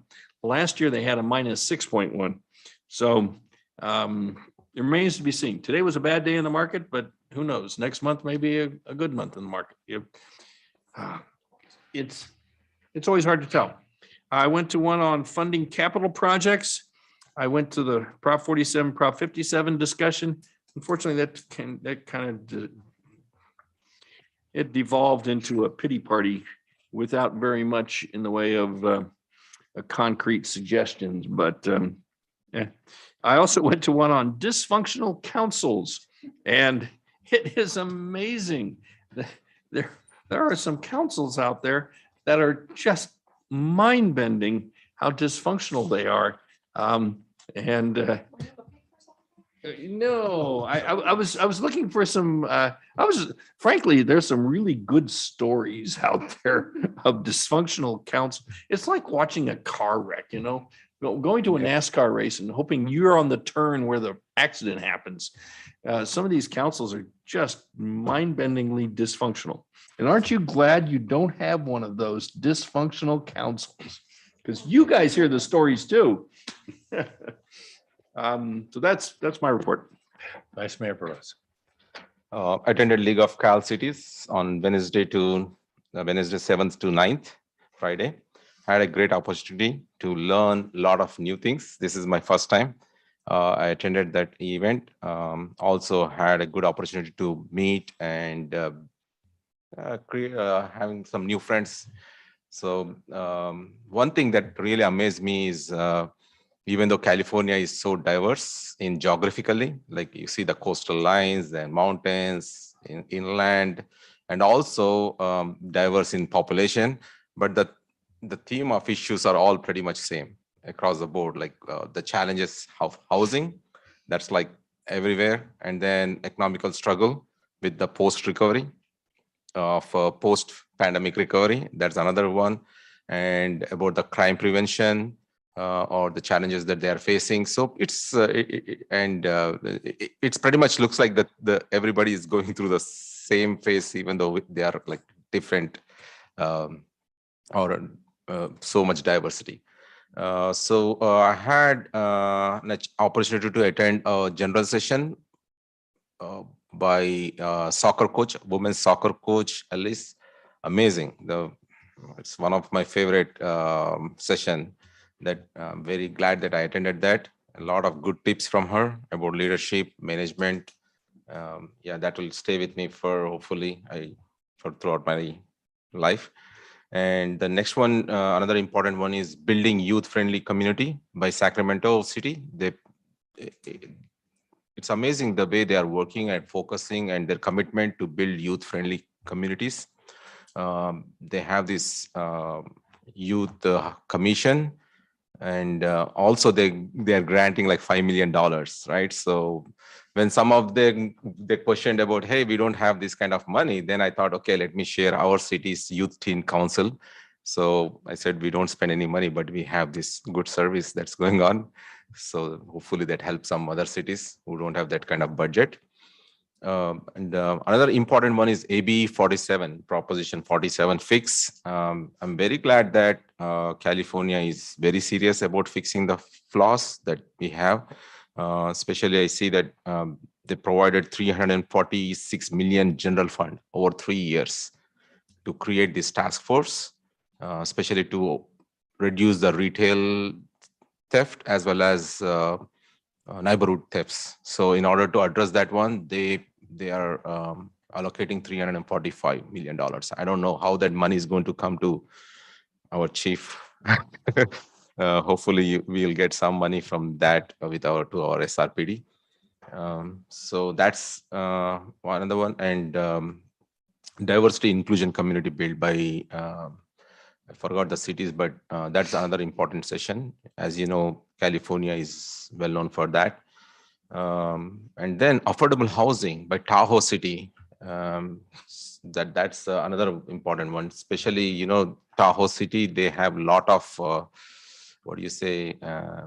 transient occupants, right? Because a lot of people go there for vacation and then they just leave the place. So the creative ideas that they're coming out, how to provide this affordable housing, that's very interesting. So it's good learning sessions for me. And yeah, that's one more general session about housing. That's another important. And then I attended Expo. There were a lot of, I didn't count the lawyers firm, but there are a lot of lawyers for sure. Lawyer firms. So that's another one. And within the community wise, as Council Member Jafar mentioned, I had my 2 interns graduated from APAPA internship program. I'm very proud that they worked on 2 key elements of our city. One is about housing, Plan San Ramon. They did the survey, and that's one of the feedback that I received, how we should be able to provide some youth affordable housing. So that's the topic I talked during my thing. So that their surveys didn't go waste. And the second survey they did is on the budgets, how we can work on allocations. So fantastic work by these two young DVHS and Cal High students. And what else? Oh yeah, another one about our arts in our own San Ramon Community Center. We had an excellent art exhibition by our own San Ramon resident, by Pallavi Sharma. It's amazing that we have such a great talent within our community, and it's especially the youth that the art that they worked and then they presented within our communities. I'm definitely proud of it. So thanks to our Parks and Community Services Department once again, keeping focus on helping them to conduct these events. And we don't have to drive like miles and miles just to show those kind of art. We can just see in our backyard. That's fantastic. That's pretty much. Thank you. Okay, that gave me all kinds of things to talk about. The bike rodeo also attended. A speaker earlier today talked about bike safety and the scooter safety, and this is kind of what we tie into. California has made it clear that we no longer just look at level of service for cars. You have to do multiple transportation systems. So the bike's going to get as much play as the pedestrian and transit and the cars, and that's part of the climate action plan. You're not going to see that change. The comment earlier, I kept thinking, I thought you were here when we did this, but every 5 years we have to do these studies on speed limits, and the only way we've been able to keep it down to 35 closer to the freeway is because it's longer stretches, and people didn't get as crazy down next to lights. You can't get up to 50 that fast unless you peel out. But once you get up into the area where it's 50, it probably should have been 55. And I'd be willing to bet anybody here in 5 years, when we do it again, it'll be 60. Jamboree in Newport Beach is 60 miles an hour. Now, we thought we had a chance when I was on League of California Cities for the Transportation, Public Works and Communication. Julie Pierce and Tom Glancy had a very good 2-year span where they worked on the CHPs to have more say in the speed limits, and they walked in the last day and thought they had something, and he just moved behind his desk and threw it down and said no. And if you're not going to get it through the CHPs now or then, but now maybe with Friedman, with that new bill, I want to say 743, there's hope, if nothing else, that the cities will have more to say about it. I don't think there's a speed limit in the city should be over 45 miles an hour. But if you can't defend it in court because you don't have these review, you're not going to win. Also, actually, I spoke at the 9/11 Remembrance. It was kind of special for me. I talked to the pilot, Roy Smith. He gave a very good, I think, forensic view. They actually got the black box. He was telling about some of the things they heard on it. I got to see the other end of it because Mayor now is also the mayor in 9/11, and the feelings that we had on council, how protective we were of Dina Burnett. I can't believe these people. Before I was even awake that morning, I was up all night putting out signs. It was election year when we used to be odd year. And somebody woke me up and said, "Where's your wife?" The oddity of it is Roy Smith was coming back from Honolulu that morning, and my wife was going over when everything hit the fan, so to speak. And all the rules that changed after that he elicited to were very, brought back a lot of memories. At the expo that we're talking about at the conference, I also thought Jill Ellis did an outstanding job. Jill Ellis was the first person since 1938 to win back-to-back championships, so the World Cup. Very impressive. The Helen Putnam Award, also very impressive. I went to diversity, but this time it was from Hayward. I knew Barbara Halliday from ABAG, and I listened to her, and I wish they'd get somebody that did a good report on diversity, equity, and inclusion, because I don't think they've got it yet. It's actually, the oddity of it is it's monitored now by the Air District. It's an air quality issue. Also spent some time with Andy Lee Andy has an idea. Can't wait to see where this goes. Andy wants firecrackers on Chinese New Year's. So we thought, nah, you can't do it. But there is a codicil. We're going to see where it goes. He just may be able to pull it off. Outside of that, two things that I want to bring to your attention that you don't think will affect us, they probably will. We'll see what happens. There will be a new executive director, the equivalent of city manager at the Air District that I've told you about before, but Therese McMullen, who just got the job recently at MTC from Steve Eminger. This is a very important job. She's going to retire because of health reasons at the end of the year. So a lot of these grants and stuff that you saw, it's going to be different on how you're going to get those grants. And I said something to the city manager today. I want you all to keep it in mind. I've raved about this symposium since I first went to, what was it, 2018 in Kobe, Japan. If you ever want to see where we're going with electric vehicles, the Electric Vehicle Symposium goes around the world. It was Kobe, Japan. The next year I paid my own way to Lyon, France. Then it came back to Portland. I was going to go up there, but COVID hit. I don't know what happened over in Asia, but it got canceled there. I just heard it was canceled in Norway. What do you think the odds are? June 10th to the 14th, it's in Sacramento. And I'm not telling you the city's going to pay your way for this thing, but if I'm still on the Air District, I might hit them up for it. But the reality is you won't see anything that is more forward thinking than what comes out of this. I mean, the hydrogen bicycle, the next, I think, will be the car share in the Twizy, a one-seat electric car. All of this stuff, all the things that you do for charging, the house that you were talking about, remember, Scott, where the battery and everything, they had this in 2018. So probably going to say no to paying your way, but in Sacramento, if you miss this, we're all crazy. And that's my opinion.